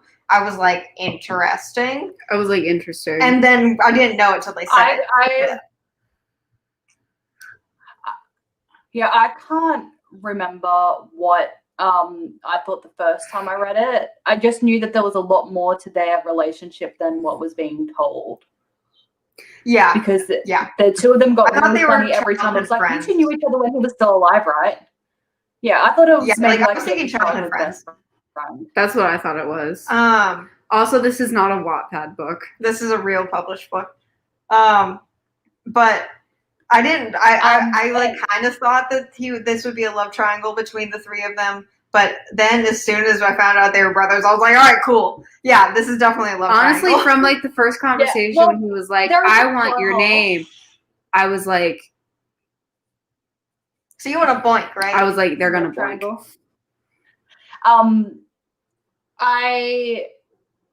There is a plot hole though about her not finding out that they were brothers until the end of the book. So both Brendan and Aiden are like they meet Nash and you're like, oh, you're Harmony and Trevor's kid. So they know Harmony. They knew Trevor before he did a dead, but they didn't know that they had another son who was older than Nash.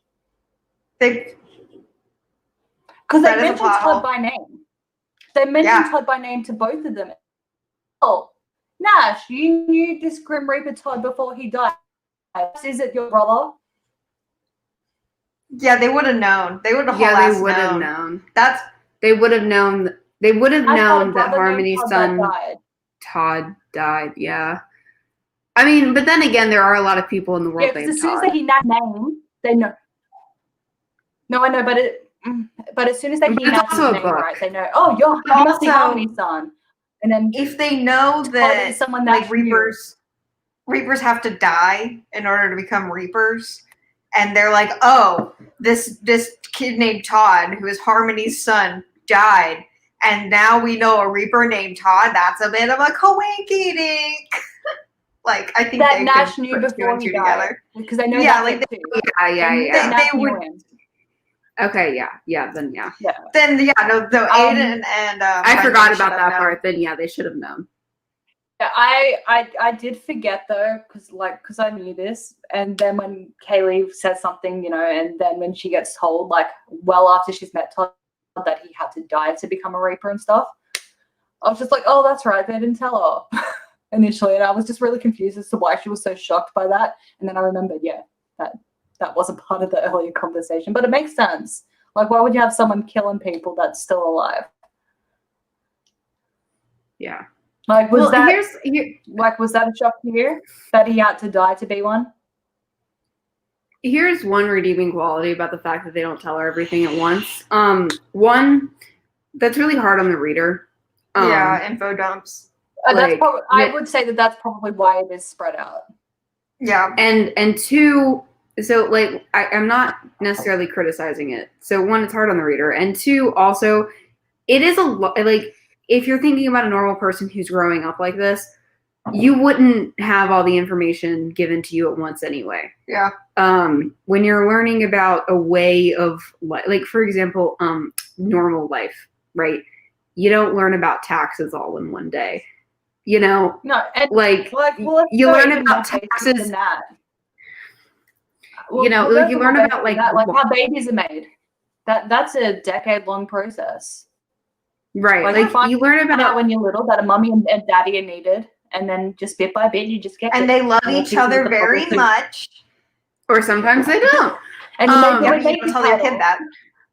And then they do a naked cuddle. And then baby comes out 9 months later. Right. Yeah. But you don't learn about like the complexities and intricacies of like laundry or whatever until like you're older. So the thing is, the real flaw here is that Zoe's fucking uppity. That's the flaw. And it's that she jumps the gun every chance she gets. And the thing is, it's every empowered female protagonist's fatal flaw is that they never ask for help. And they never look to somebody that they know knows more about a thing than they do and goes, hey, is it reasonable to do a thing? I have an idea. And I will say as well, though, like, one way to avoid a lot of the criticisms we have of the results of them not getting all the information straight away or whatever is for the person that informing, like in this case Nash, could have been like, look, there's a shit ton. I'm going to give you the basics today, and then just over the next few weeks you can learn more about your Banshee shit, because there's a lot to tell you in a day, and you're not going to remember half of it tomorrow. So let's just basics. Like, we're going to do Banshee 101 today. Then we're going to, Banshee 200 tomorrow. Every day we'll go up a level. And also just say there's a lot more info that I can't tell you yet. And also for the love of goodness gracious, Pete, could you please have your smart, empowered female protagonists ask people who know more than them for help? Because that's how life actually works. If I don't know a thing about a thing, I ask somebody who knows about the thing, like YouTube, or dad, right? Like you ask people if you don't know. Yeah. Because that's what a smart, like if the person's supposed to be an idiot, then fine. But if supposedly she's a smart, amazing person who has all these powers and just so small, fucking have her ask somebody with her bright ideas, please. It's so much less frustrating, okay, when they just ask. Well, because she gets so self-righteous over incorrect assumptions. Half this book is her getting self-righteous over incorrect assumptions. Like, well, you know, like Todd could just, you know, not kill people and you know, he'd be fine. So what if he gets fired? He can just go get another job. And it's like, not how this works. That's not how it works, Kaylee. And like how that information could have come to her with a very similar thing is like when they're like going on, you know, he could get fired. She could go, what would the consequences be? And then they could just say, like, you know, just don't have the self-righteous pre-assumption. Right. But like, yeah, getting all uppity over shit, and then everyone's like, well, no, the way the world works is actually this. And she's like, well, why didn't you tell me before? And it's like, because you've known about being a banshee for 3 hours, Kaylee. That's why. Yeah. We can't give you the full mythological breakdown of the entire world in 3 hours. It's kind of like, it's kind of similar to when people get ranty on Twitter about like, why didn't I know the specific intricacy about history when I didn't major in history? It's like, oh, because you didn't major in history and you only took high school history, that's why. That's why your teachers didn't teach you that. I mean, you can spend 4 years studying nothing but history, and you will still only know the tiniest fraction of what there is to know. That's why there are history concentrations. The history of the world is thousands of years old. Yeah, like you do a broad study to find out what niche you're interested in, and then you go into that. Yeah. And you learn about that specifically, and you will still probably live your lifetime not knowing everything about that thing that you were studying. Yeah. There's just too much. There's too much to learn. Yeah. So, in any case, but we meet Todd. So she meets Todd. He works at the hospital. One thing that always bugged me about this series. Yeah, one thing that does bug me about this series, right, is like, okay, like he works the 12 till like the midday to midnight, I think, at the hospital. Right? It's like, no, this is my shift, but like, you know, he knows exactly when everyone is going to die. So like, why would you but he still hangs it like throughout the series, right? It's not uncommon for him. I mean, he pops out as well. But it's not uncommon for him to just be hanging out at the hospital for like 3 hours waiting for the next person to die because that's his shift. And I'm like, is that really necessary? Like, you could go to like Ibiza for 3 hours. Can he teleport technically? Yes. He teleports. Then what he can teleport wherever he wants, as long as he knows where he's going. Go to the beach for a few hours, you know what I mean? And then just hop right back to the hospital to take care of your aneurysm. Yeah, right? I would be in yoga all the time. He knows down to the second what the schedule is. And it's not a busy hospital. Like, he gets like maybe like 3 or 4 deaths a day. Yeah. But he chills out at the hospital for 12 hours a day. He leaves the hospital a lot more. For a not busy hospital, I feel like that's a lot of deaths, though. Like, for an ICU with only 3 beds. That's a lot. That's a lot. Someone needs to look into malpractice at that hospital. I know. That's a lot of people, like, conking over at that hospital. It's not the hospital's fault, though. They were going to die no matter where they were. Yeah, but, like, for people that don't know about Banshees and Reapers, someone should look into malpractice at this fucking hospital, man. Honestly, not that many. Like, I have a friend who's a nurse in an ICU. Not that many people die a day. Can you look up? Is there a way to look that up? How many people die in a hospital in a day? Yeah. Yeah, that's a commonly thing. on which hospitals, but like No, a specific hospital. like major hospital one. in New York is going to get a lot more. Oh,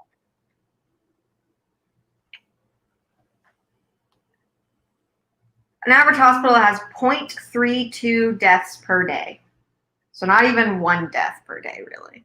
Like an average, I mean, it depends. Do you want me to look at Grady or Emory? Because they'll be two very different results. Yeah. Yeah, Grady will be like at least 3 a day. Well, Emory.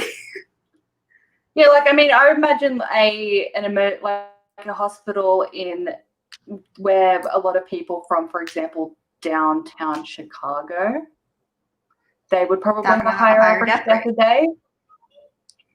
So it would completely depend on the location. Yeah. Well, yeah, because like I was thinking. That's why I was saying Grady versus Emory. Well, one's where you send your shot victims, and the other one's where you send your I was thinking of like specific local hospitals around like where we grew up, where like. I might be able to. No, I doubt it. Try it though. That's exactly what I was thinking. Well, because this is a shitty fucking hospital. It almost killed my mom. So I know several people who almost died there because of Jules them. worked there, and she was like, "Don't ever fucking go there." I know, right?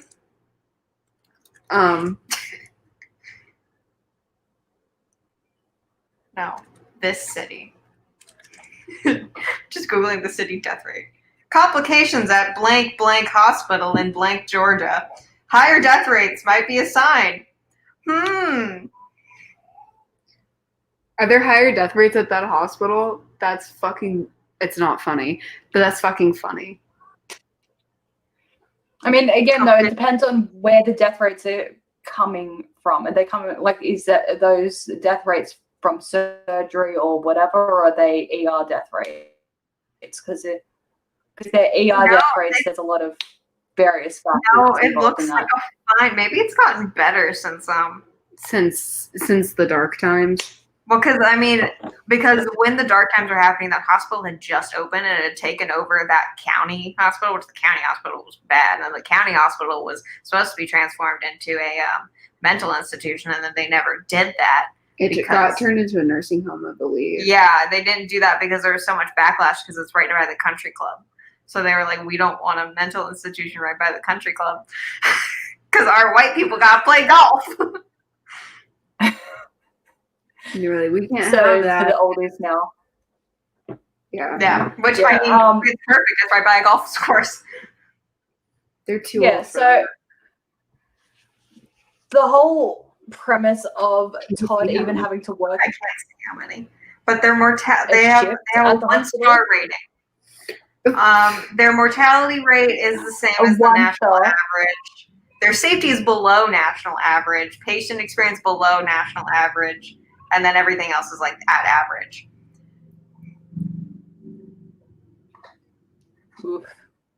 We don't. Because I mean, let's be honest. There's a lot more to a hospital's competency than their death rate. Because if they screw up an operation that leaves you like incontinent for life or something, that's a negative effect.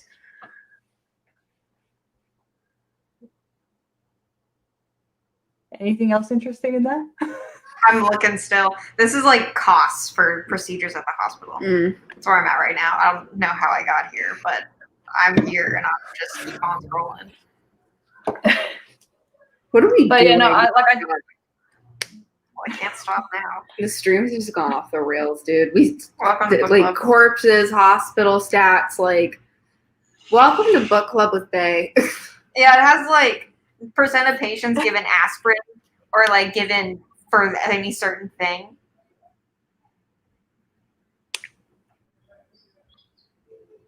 No, I want to know how many people fucking croak. Honestly, like, is this book club or is this a podcast? Like, what do we do I've here? been thinking about that. Like, should we like get a Spotify deal? But we need better quality mics for that. We would need like actual mics and shit. How good are your? I actually do really want to get a mic. We need like a real setup for that shit. Its mortality rate is the same as all of America. But now I want to look at Grady. Where exactly is Grady? Come on. Is that Grady? Shit. Zoom. She's gonna make this big. No, that's not. Is that Grady? That's Grady. Good job. Their I want to know what their mortality rate is. mortality is the same, but their safety is below. Their readmission rate is below national average because people don't come back. Their patient experience is below national average. Their effectiveness of care is below national average, and timeline is below national average. Yikes, Grady. Grady. So avoid Grady. Yeah, well, it's where they shut the. So Grady isn't like it's near Tech, isn't it? Yeah, I believe so. And Tech's not safe. Like Tech campus, no, because Tech is at 75, 85, and this is lower. Well, it is technically nope. Yeah, it's right down there. Or is Grady Georgia State? Grady might be Georgia State. 'Cause it's right by 5 points. Is that Georgia State? It's right by. It's near the World of Coke. Just so it's down from Tech. So it's Georgia State because Georgia State is not safe. You can't like walk outside. Emory's rating is better than most of the country, which I mean, yeah, Emory's an internationally renowned hospital. Emory's where you want to go. I want to look at my mom's hospital. I want to see that shit. Her old one and her new one because I hate her new one. Fucking loathe it. Okay, it's average. And her new one is average. But I still hate her new one. It's bad. It's a bad hospital. Anyways. We have opinions. Anyway, sorry for that tangent. Yeah, no, that's okay. The That's whole a point of I'm done. I just closed it. We're good. okay. The whole point of like working a 12-hour shift is That's how we got here. Jesus. Well, we wanted to know if it was actually. No, but so this means that there are days that he could take off. Yes. yeah, He could just go to Europe. I do also want. like he doesn't have to sleep. Yeah, I do want to point out. He could the just be like the 24/7 Reaper. I do want to point out that the area of effect for this, like, I feel like we're using a lot of resources for no goddamn reason. So, like, how many? So you have one Reaper for a 12-hour shift in one hospital. You can't spread him out a little bit. Yeah, right. Like, how many Reapers are there? That's his area. Like, I get needing multiple Reapers for like I get hundreds of thousands. I get needing multiple Reapers maybe for like millions. Downtown Atlanta. I get that. Yeah, like you need like 10. Do you take each little like subsection? Someone's in Buckhead, someone's in 5 Points, someone's at like College Park. They're doing most of the work. Yeah, like New York City would probably have New York City alone would probably have like dozens of Reapers. Yeah. Like for the city, not including the hospitals, just the city itself would have dozens and dozens, if not hundreds of Reapers. Yeah. And Montana has like 2. Yeah, Montana only has a few. Like yeah, as a whole. The whole of Montana gets 2 Reapers. And Canada gets 1. Yeah. Like yeah, you only need 1 in Canada. No, because Canada and Alaska. A lot of the old people die. A lot of old people die in Canada. All right, we'll give them 2. They have at least 3. They'd have at least 3 for the whole country. Canada, and you know what? There's a lot of suicides in Alaska and Canada, actually, so they get 5. Okay, yeah, we'll give them that. Yeah, because of the sun thing. Yeah, it's because of the sun thing. Yeah, that's what I thought. Okay, in the off season they get 5. If in the sunlight season they only need 3. Because actually, you know what? Some from New York get to go because in New York, when it gets cold, there are less murders. So those they get transferred. See, we should be in charge of this. They get transferred to Canada. Yeah, pick up the slack in Canada. To pick up the slack. We should become Levi the boss. We're better at this. Like I was actually looking at the sunrise and sunset times throughout the year for High River in Alberta because that's where Heartland is filmed. And I know that in like summer, the sunset's really late. But there's this one scene where like they go to a bar, they do drinking, and then they leave, and the sun's still up. And I'm like, I wonder around what time of night this would actually be. I looked up in summer, and like High River, Alberta is like very close to the US border, right above Montana. Like maybe a couple hours or something. And in summer, the sun rises at about 4:30 a.m. and sets at 10 p.m.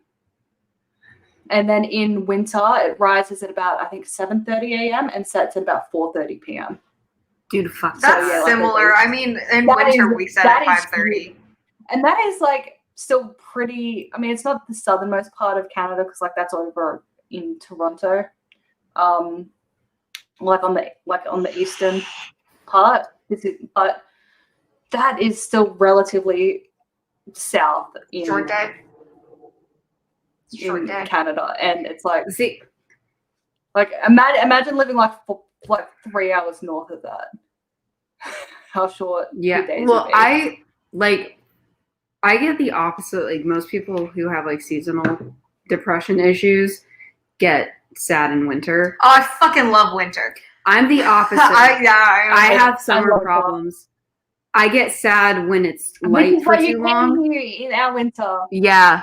I was so happy. I was like, ooh, it's dark. Because I am happiest at the times of year when it's darker. When it's when it's darker, but also like I like it being fairly even. So I'm not like when the days get super, super short, it's fine with me. But I really hate the days being too long. God, I know. Like over the summer when like the sun rises at like 5 and then sets at 9. I'm like, go away. Be dark. Because I like it being light outside, but I want my dark as well. I want both. I want a nice mix. Yeah, well, just wait until you breed, right? And it's summer, or like daylight savings has just started, right? So like it takes even till later for the sun to go down. And your kids are looking at you and they're like, but it's not bedtime yet. The sun's still up. And they're 3 and 4, so you can't really explain, the Earth's axis and like its position and time zones and its position to the sun and daylight savings. Because there was like the day before they were going to bed and it was dark. Now they're going to bed and it's light because it's an hour earlier body clock wise and stuff. And it's just like, I'm sorry, but this is just how the world works now. So now honestly fucking live with it. Can we just abolish daylight savings? We've got to. What's the point of it anymore? It was for farmers, but honestly, modern day. No, farmers don't like daylight. Farmers, at least here, farmers hate daylight savings. That's why Queensland doesn't have it. The farmers vetoed it because it'll confuse the cows. It confuses the cows because people thought it would save electricity. It does not. You know what's going to save electricity? If we entered an ice age. Because then we wouldn't have to use fucking AC. What? Which would I choose? I would choose an ice age. At some point in the relatively near future, we're meant to be going into a mini ice age. So not a proper one, just a mini one. Yes! I fucking love the cold. I am so glad at the moment though, because we've had like some really cold, rainy days, and right now we have no air conditioning because we're waiting for our energy provider to come out and give us a new 3-phase meter so we can get our ducted actually turned on. So we have no air conditioning, so I'm very glad that we have had cold days so far because it's going to be another week and a half till it gets installed. Bae, I have news to report. I told the boyfriend that we were doing book club. And he said, oh, that's right, but not Witcher because you don't love me. But I'm here. I'm not going to be here for. I'm living in a hellscape. Fine, he can't do anything. Please do Witcher with me because When do you want to do Witcher? What if we hate it though? I'm really scared that we're both going to be like, this is shit, this is boring, and he's going to be really upset. Probably will. Am I going to have to lie to spare his feelings? You don't have to. She does. I said, when can you do it? I need a day from him. I don't want to upset. Like, it'll cause issues for her, though, if me and her are both just like, or even just me. It's just like, this is the shittest book I've ever read. I don't know. Honestly, I'm not. Did I tell you what book it is? Did I text you? Yes, you did. Which one did you decide on? The one that's listed as the first book, the short stories book. Oh, motherfucker! I'm pretty sure that's the one. Let me just double check. I don't want to read a short stories book. Yeah, I wouldn't either. Let me just confirm. The Last Wish. Up with. Okay, The Last Wish, Witcher. Send help. That's one. Let's. The things I do for love. Yeah, it's the first in its chronology, so that's the short stories one. It's the two collections of short stories, or one of two of collections of short stories in the main Witches saga. So that is what we're doing. It's got there's 1, 2, 3, 4, 5, 6, 7 books in the book. What's it called? Or 7 stories in the book. I have informed him that I need a Wish. day from him because, like, he needs to tell me when we can do it. Yeah, it'll need to be either a Monday, Wednesday, or Thursday, and that's regardless of the time zone. For me. Is this even about Gerald? Oh, it is. Geralt. Is it Geralt? Geralt. Yeah, it is Geralt. Well, because we have Geralt in fucking Fire Emblem, and it's Geralt, but they are okay. No, it is Geralt because it's a G. It's only 360 pages.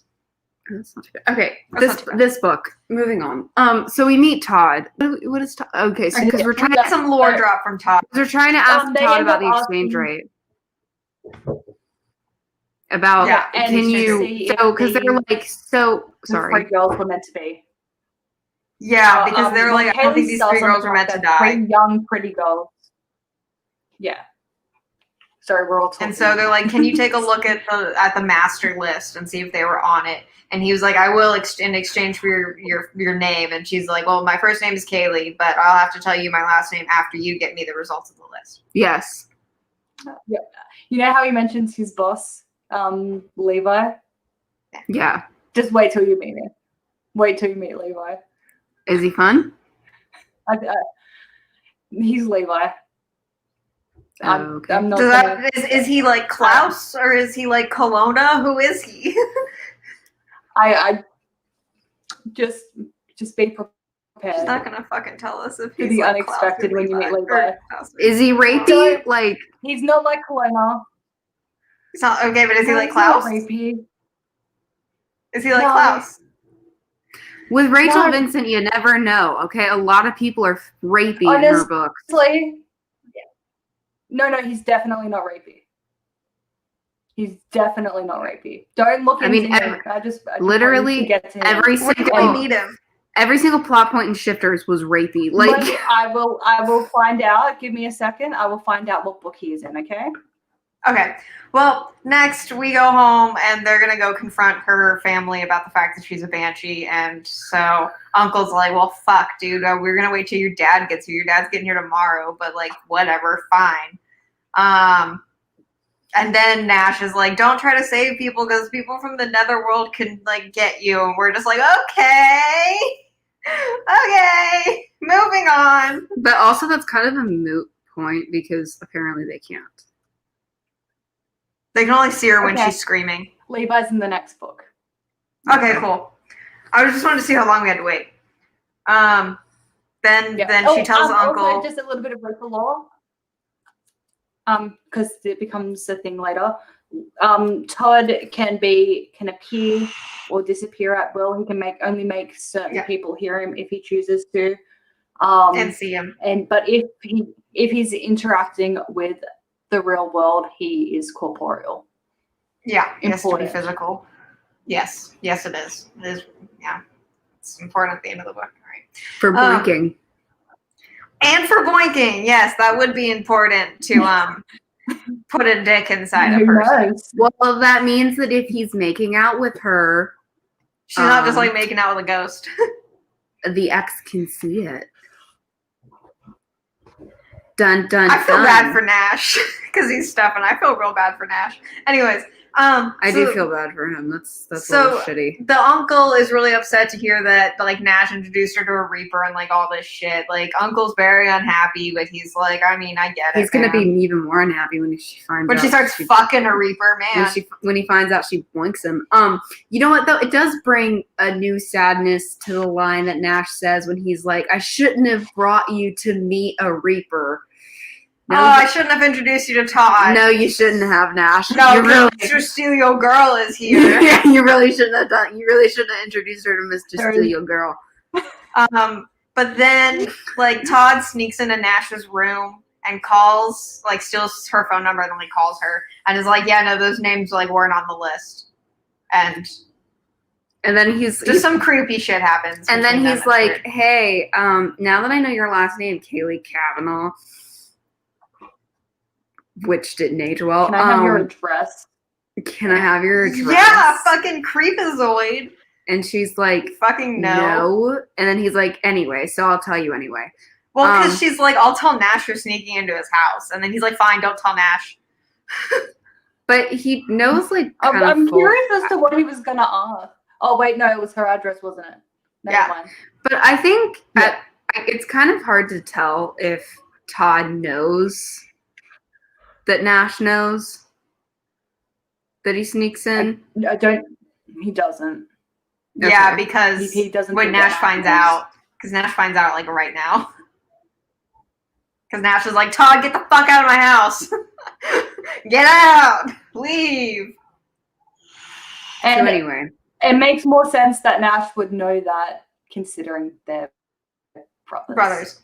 And also, if I was a Reaper and I was dead, I would also probably go creep around my old house. Yeah, I'd go home and see my mom. Yeah. Yeah. But I think we've met Harmony by this point as well. So Harmony, yes, we have. Yeah, we did. We had met Harmony.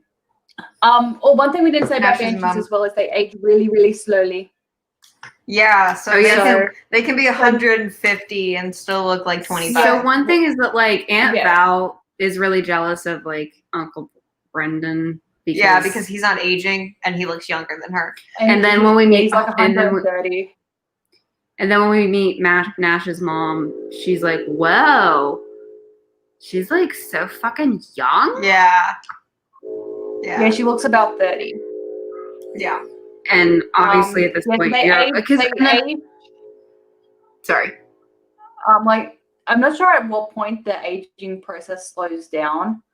I think in this book it's more when they die. Around 18 it slows down. Yeah, we don't actually get told how long they live, but based on the fact that a 130-year-old looks like he's 30. I'll say like 500 years. Yeah, I'd say at least 500, maybe closer to 9. I was thinking maybe about 9. Yeah, a long time. Because so the other thing, 10 years in 120. The other thing that tips you off that Nash is a banshee and that his mom is, other than the age thing, is that his mom like looks at her weird, and then she goes, oh, "Okay." Like, oh, I accept this. I accept this child, and we shall adopt it. Yeah, like essentially. You have brought Banshee home. I am so. I bless this union. Basically. But the next day they go to the memorial, and then the memorial happens for the girl that died at the school, and then. Oh no, she feels like she has to scream. Oh, that girl looks like it's Emma. Yeah, it's Emma. Her best friend gets marked for death. Except it's literally like if her hair was in a ponytail, that could be Emma, because Emma's hair was in a ponytail. Yeah. Turns out Emma took her hair out. Yeah. And so they save her, and then someone else dies, and then the Reaper's like, hee. In a fucking corner, just like smiling at, and then she yeets. And they're like, oh my God, I can't believe that happened. And so then they take Emma to the hospital because she's alive now. She died, she's alive. And Emma's like, what the fuck happened? And her and Nash are like, well, you died and we brought you back to life. That's all you need to know. And she's like, what the fuck, dudes? The fuck do you mean? And she's just like, okay. She's like, I want more info. And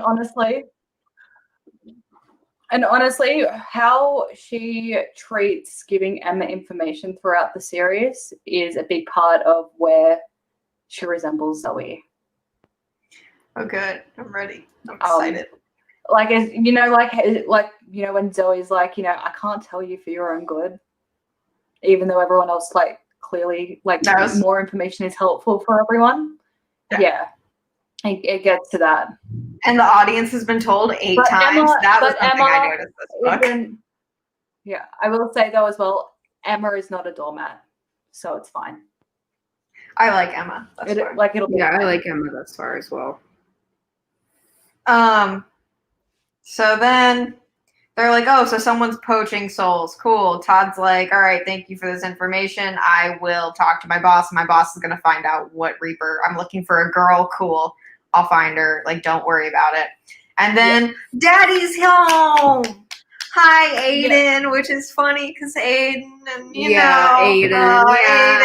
Yay. One of my favorite characters from Blackwoods, quite honestly. I love Aiden. I fucking love Aiden. He's a precious baby that deserves to be protected at all times. Aiden's great. Yes, well, in this book, we get absentee father Aiden. But I like absentee father Aiden. He's kind of chill. He's cool. He's no longer absentee though. Yeah, so. He's here now. He's moving here. But he's like, she's like, I need you to tell me everything. And he's like, all right, well, it started the night you died. And then so we get the story that in the car crash, Zoe died. And then Mommy and Daddy Banshee saved her. And then Reaper took Mommy. Yep. Oh, and the Reaper comes back as well. I was hoping. Because also, so the reason why he abandons her essentially and gives her to his brother and fam is because the Reaper started hunting them. And so he was like, I thought if I separated myself from you, because he's coming after me, that, he'd stop hunting. He's mad at me. Which, at the very least, good reason. Rachel doesn't have the daddy issues that the casts have. So that's my vape. What's up? So that's nice. That's useful. Yeah. Absentee dads have a chance to redeem themselves. Yes. Yeah, because the reason for his absenteeism made sense. But also, Kaylee is like a spitting image of her mum as well. Yeah, so he had a lot of pain. Yeah, so like, because he used to see her quite regular, well, not like, monthly, because he lives in Ireland and she lives in Texas. But he used to see her a few times a year. But then obviously, he's not used to seeing her face regularly. So as she got older and started looking more and more like her mother as well, I imagine that's probably why he becomes even more distant as she gets older. Because it would be hard. You expect to have like hundreds of years with your significant other. And then you lose your kid, and then you save her expecting the Reaper, because he expected the Reaper to take him. Yeah, he was like, I want to go. Take me. And and the Reaper's like, and this Reaper was a dick as well. Like, he made himself visible and then just smiled at Aiden and then made the mother just drop dead. Yep. Which is like dick move. But then I got really excited at this point because Sophie walked, not because I thought Sophie was gonna die, whatever, but like because it got real interesting, because Sophie walks in and Kaylee's just like, oh, you fucking kidding me, dude? What? Sophie's gonna die. And I was like, this is so exciting. Yeah. This was actually... did you see the plot twist coming? No. Oh, no. I did not see that coming at all. I don't think I didn't see it coming. I was like, what the fuck? I knew I hated this bitch. It makes all the drinking now makes so much more sense. Yeah. Definitely. But the Reaper. Sophie walks in and she's like, why are these bags here? Oh, hi, Uncle Aiden. And Kaylee's just looking at her like, fuck. She's trying to grab it. Nash being like, and then people just start to notice that Aiden gets Brendan because it's like, we need all the men here so we can put her soul back, and all right, you can do this. And then, like, Sophie's just standing there like, what the fuck is going on? what are you talking about, you dumb bitches? It's like, oh, Yeah, God, and then about to have another panic attack. Fucking weirdo. well, and then she's like, because in fairness to Sophie, doesn't know shit. She doesn't know Sophie shit has no idea what's going on, and so Sophie is saying, she's also human. Yeah, she's Sophie's human. saying to her uncle, like, you really need to have her, like, get help. She needs treatment. Like, you should really do something about this. She's not okay. And the way she says it is not very nice. No. But for, like, a 15-year-old who's probably irritated. Also grieving. I get where she's coming from. She could have worded it better. Yeah. But I don't have a ton of criticisms for it. And I'm not mad at her for it. She's Aphrodite. That's literally just it. Because she's literally just like, can we please? Wait, I will say as well, she does kind of get her own version of Darius as well, so. Oh, yay! I was hoping for that when you compared to Aphrodite. And yeah, and you're like, she gets a second boyfriend. I was like, is it gonna be Darius? Because here's the thing. I think it's fair for her to be like, the cousin I'm living with has mental breakdowns all the time, and nobody's doing anything about it. Like, yeah. You know. But then everyone starts talking weird. And then Aunt Val shows up, and she's like, it wasn't supposed to be Sophie. So we find out that Aunt Val made a deal with this Reaper to start murdering a bunch of young bitches so that way she could have more life, so she could live to be older with her husband who's not going to die. Yeah. Well, I don't even necessarily think it was necessarily about Brandon. I think she was just like, I'm starting to feel old and my husband still looks hella young and fuck this life. Yeah. A little bit of everything. She's 40, like, she's aging. Yeah, and Marge is like, okay, well, I'll just take Kaylee instead. And then Nash's mom and Todd show up and say, not my watch. Because also Kaylee's voice, because this is only a few hours after she saved Emma, she lost her voice. Yeah. And so like she's like barely able to barely screeching. Yeah. Oh, real quick. So to everybody around her, if you're not a male banshee, it sounds like bloody murder, like screaming bloody murder. But apparently, to male banshees, it sounds like a siren song, and it's really pretty. Yeah. I will say as well though, like when Harmony sings in this. Oh, like screams, because they refer to it as singing, though. Yeah. When Harmony sings in this, Kaylee can hear the song. Yeah, yeah. That never happens again. Okay, cool. It's only male banshees that can hear the song. Okay, cool. So that's just an error? Yeah. Just an error. It happens. So Nash's mom is like, so I'll do it. I'll save Sophie. Fuck you, Marge the Reaper. So then, like, Marge is interacting, so she has to be, like, human form, and so fucking Kaylee gets a cast iron skillet and just bangs her on the shoulder. And this is the one time she gets to be Kaylee. I loved it. It was so fucking fun. I was like, I support this. Yeah, that was, like, she finally had a good... She had a good moment there. I stand that decision because she was like, because she couldn't do anything else, and she was like, what can I do? And then, oh yeah, because her dad was like, I could punch him in the face because he was a corporeal being, so I could punch the Reaper in the face that was stalking me, so I did it. And then so Kaylee's looking at this Reaper, and she's like, she's a thing. Cast iron. She's like, I gotta find a weapon. She's like, what's really hard? She's like, rummage around the kitchen. She's like, that looks painful. And then she's like, cast iron skillet. I imagine and then I was like, fucking painful. And I was like, I support this. Good job, Kaylee. Good for you. Yeah. So then, I would have gone for the guns. You're in Texas, but that's fine. Yeah. And then, like, an Aunt Val had been screeching at it, take me instead, take me instead.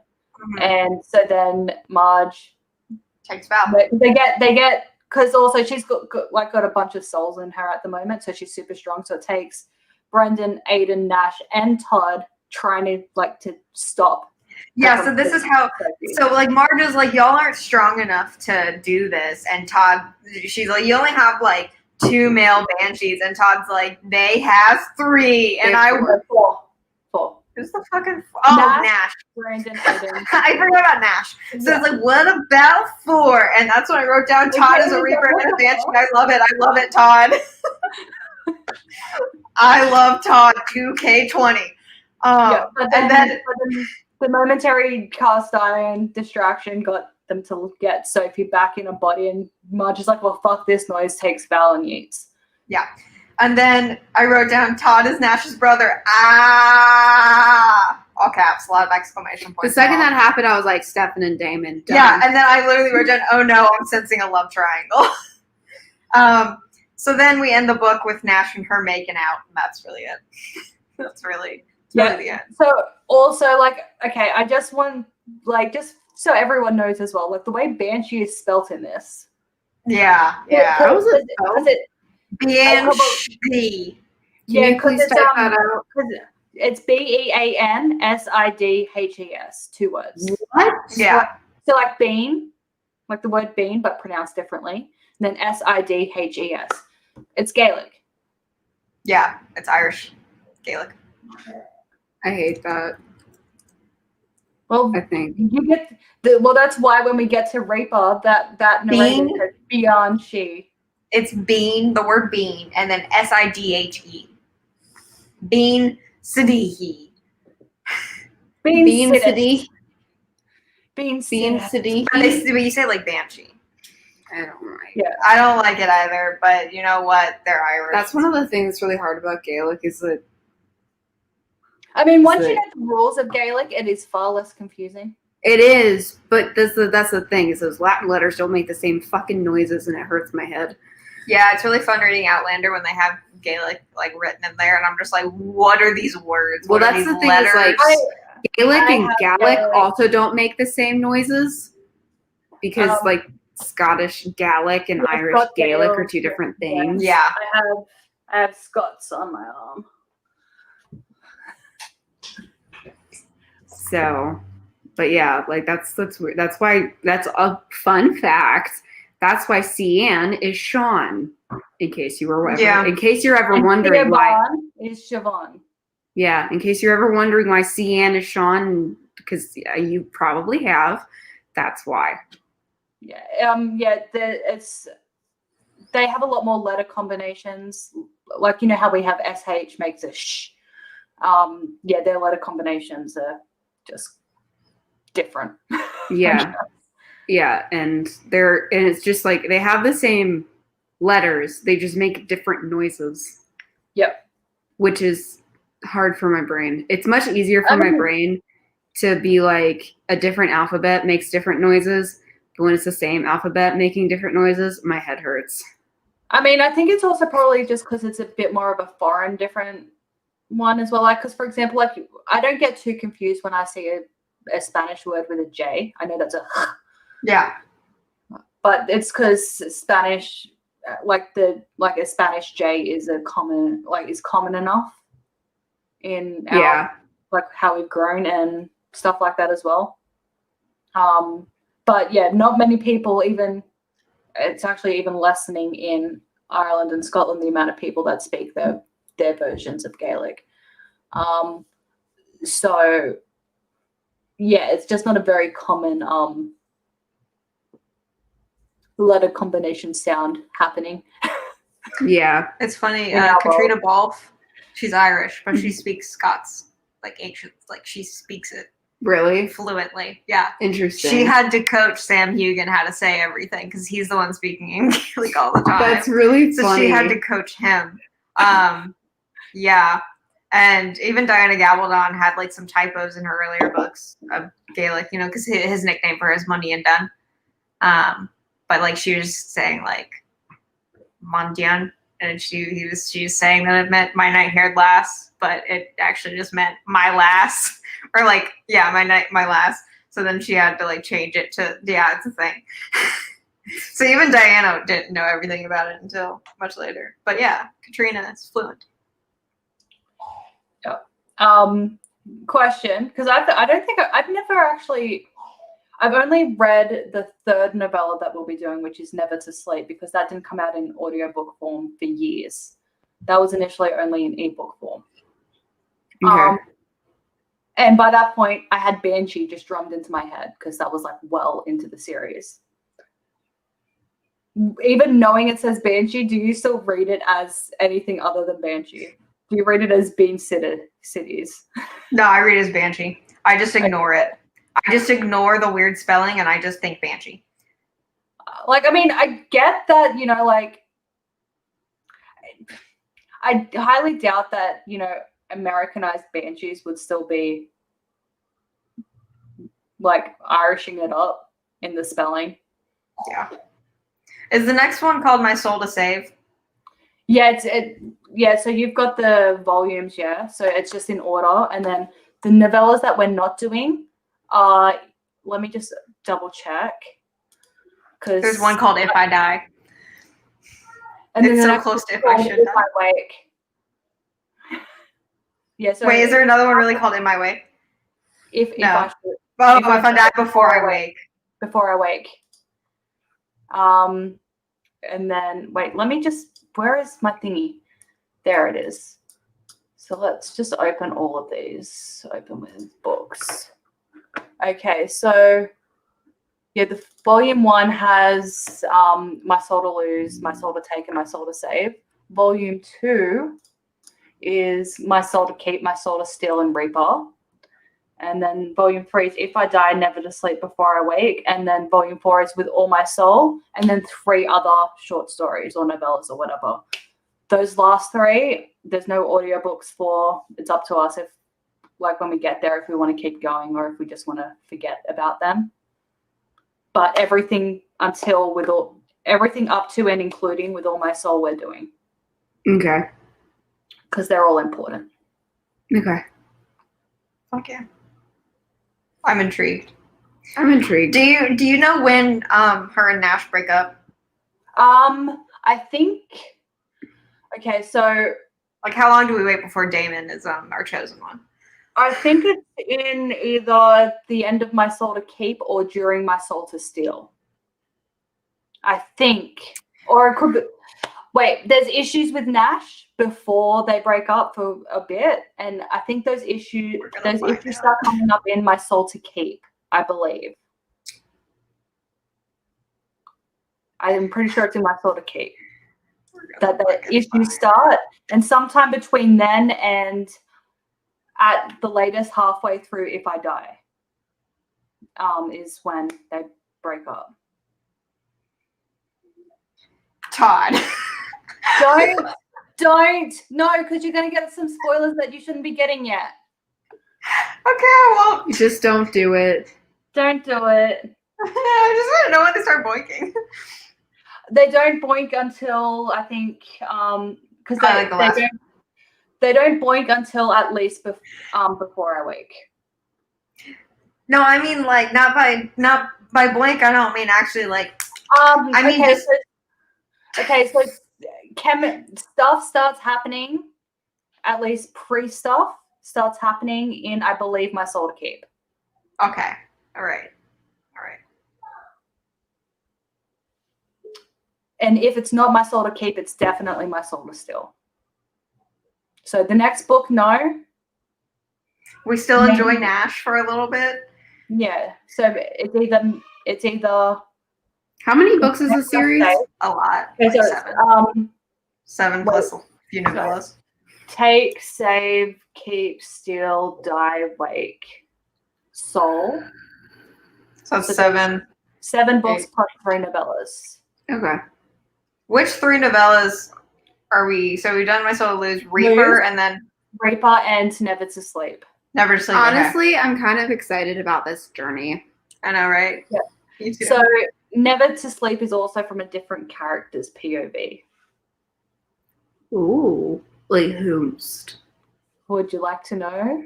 Yeah. Is it from Lydia's? Sophie. Ooh. I like Sophie. Sophie's and cool. That's where her Darius. Yes. comes into it. Yeah, we're gonna read I that. like Sophie. Sophie's cool. So We there's dig no novella Sophie. for the next one, but the one after will have a novella with it. That's true. Okay, I think the other two novellas I think we should do as their own things. Its own stream. Okay. Because like with House of Night, like the novellas are from someone else's POV. and they Okay. don't- So they don't fit in as nicely. Yeah.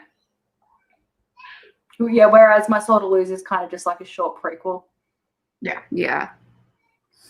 I Okay. know at least with that one though, unlike Covenant, it needed to be its own separate thing because it wouldn't have fit with the book.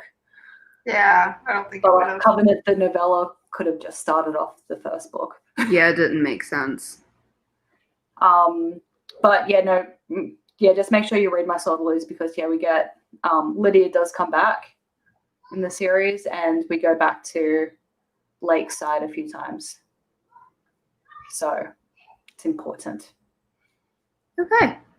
Well, thank you for listening to our Death in Hospital podcast. Yeah, we talk about dead bodies and mortality rates in hospitals in Georgia. Oh, and also, we talked Funerals? about a book.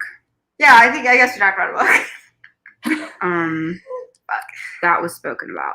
So, Oh yeah, the book ends with Daddy deciding to move back. Oh yeah, Yes. like Dad's staying now. yeah. Yeah. No more absentee father.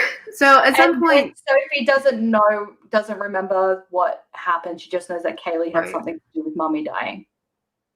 Yeah. yes. So at some point, we are going to do a Witcher book. If my boyfriend would tell me what day works for him, which he has not, but he keeps blaming me for us not doing it, which What a numpty. I resent a little bit. I'll tell him he's a numpty. Yeah. But anyway, at some Numpty, yeah. That makes me happy. but at some point we're doing that. Or can we? Are we sticking on this train for a minute? Wait. So we're doing. Are we gonna go into? Yeah. So we've got Partholon at some point. The next one at some point. The next Morganville at some point, and the first Witcher book at some point. I think let's put Partholon on hold. Let's just ride this train out for a little bit. I'm interested in this. Let's just maybe you know what, we'll do the next one, and then maybe we'll go back to Partholon, and then we'll come back, like, because we need something. I think that. I think we'll just put that. We'll just ride this train for a moment, like. Yeah, let's read one more book and then go back to Partholon. Because I don't want to go back to that. I'm not. Yeah, I'm kind of not down to do the next one. I mean, like, do we all want to rage quit? Can we DNF? No, we can't DNF. Please. We did not DNF Hon. We are not DNFing. This is worse than Han. I know. You know what though? House of Night was good. I have an argument for DNFing Partholon. What? Partholon has genuinely triggering material in it, and I don't like it. It makes me upset. You know what? We'll put it on hiatus for the time being, and we will revisit at a later date. Indefinitely. Cool. Indefinite hiatus. For now, we're going to be doing Soul Screamers, which is really exciting because we all like it. I mean, I think the good thing about this is it's, at least from this one as well, there's plenty to criticize without us wanting to kill ourselves. Yeah. Yeah. I'm having a good time. I'm actually having fun. Like, I enjoyed reading it. Honestly, this reminds me of reading Covenant, which I like. I mean, Covenant was more infuriating in a lot of ways, mostly because of Justine Eyre. Should I read Covenant? Yes. Okay. Yes, you absolutely Would I like should. Covenant? Because you're not listening to it, you'll hate Alex, but you might. Wait, is this Alex? Yes. Yeah. Oh no. Agape Mill. Wait, that's by Rachel Vincent? I thought that was Jenny. No, that's Jenny. That's Why Jenny. is it? That's Jenny. Covenant's Jenny. But this reminds me of like when we read Covenant. Like Covenant was just it has like that feel where it's just like it's just fun, interesting. Like there's enough of the plot or whatever that's interesting. If I'm that makes thinking sense. Shifters. That's by Rachel Vincent. Yes. Yes, Shifters is Rachel Vincent. There's enough like interesting about it to keep it fun to talk about the plot, but also enough to I will criticize. say as well, I do think that she does have another adult series that I've only read the first book of, and I can't really remember anything about it except someone Is it can walk through shadows. Unbound? Yes, it's the Bound series. So there's like Shadowbound, Oathbound, and Bloodbound or something. I've only read the first one, and I just can remember someone can walk through shadows in that. That's all I remember from it. That's cool too. That's adult. Yeah, it's But just urban fantasy. Based on Shifters and this one, I do think she has a better grasp on YA. Yeah. Based on Shifters versus this. Yeah. Yeah, this is definitely. You can have the over dramatic shit, and it's not as infuriating because they're teenagers. Yeah. Yeah, because I would say that Zoe doesn't act a whole lot. Well, her personality is different, but at least the way that she reacts to things is not much different than Faith. And Faith was supposed to be like 20 something, and It's 22 when the series begins. And it didn't make nothing she did ever made sense. Oh, it's because she was you could tell she's the youngest and the only girl. Yeah. She's a fucking brat. It's so this is fun, and I like the fun. We deserve some fun. So I say we keep having fun. Okay. Concur. Well, probably sometime next week then we'll do. Yep. Yeah. I don't know what's gonna happen with Witcher, so we'll figure it out. I'll get back to you on that, and then we'll figure out if we're doing Witcher or Morganville next week as well. Okay. So that's what we're doing. Can we just all thumbs up uncued? Yes. Conformity. Conformity. I did thumbs up and then I just looked over and saw you two are doing it. We have to be conformed on this Welcome channel. to Book Club with Bay. Conformity. Even though we're not very conformed right now. The only thing we're conformed with is we're all wearing AirPods. Except I'm wearing. Wait. There. Conformity. I'm blind, but my eyes aren't blue though. Contacts. Yeah, we need to get like surgery. For the record, I am not dyeing my hair. Though, just for the record. I mean, my hair's purple, so yeah, like we can't conform there anymore. When both of you were blonde, like it would have been easy because I want to do something with my head anyways. But like now, I change my hair color too often for the hair to be. You guys keeping up with me would not be a thing. I need to see. But in any case, that's this. That's it. But yeah, so we will see you guys next time.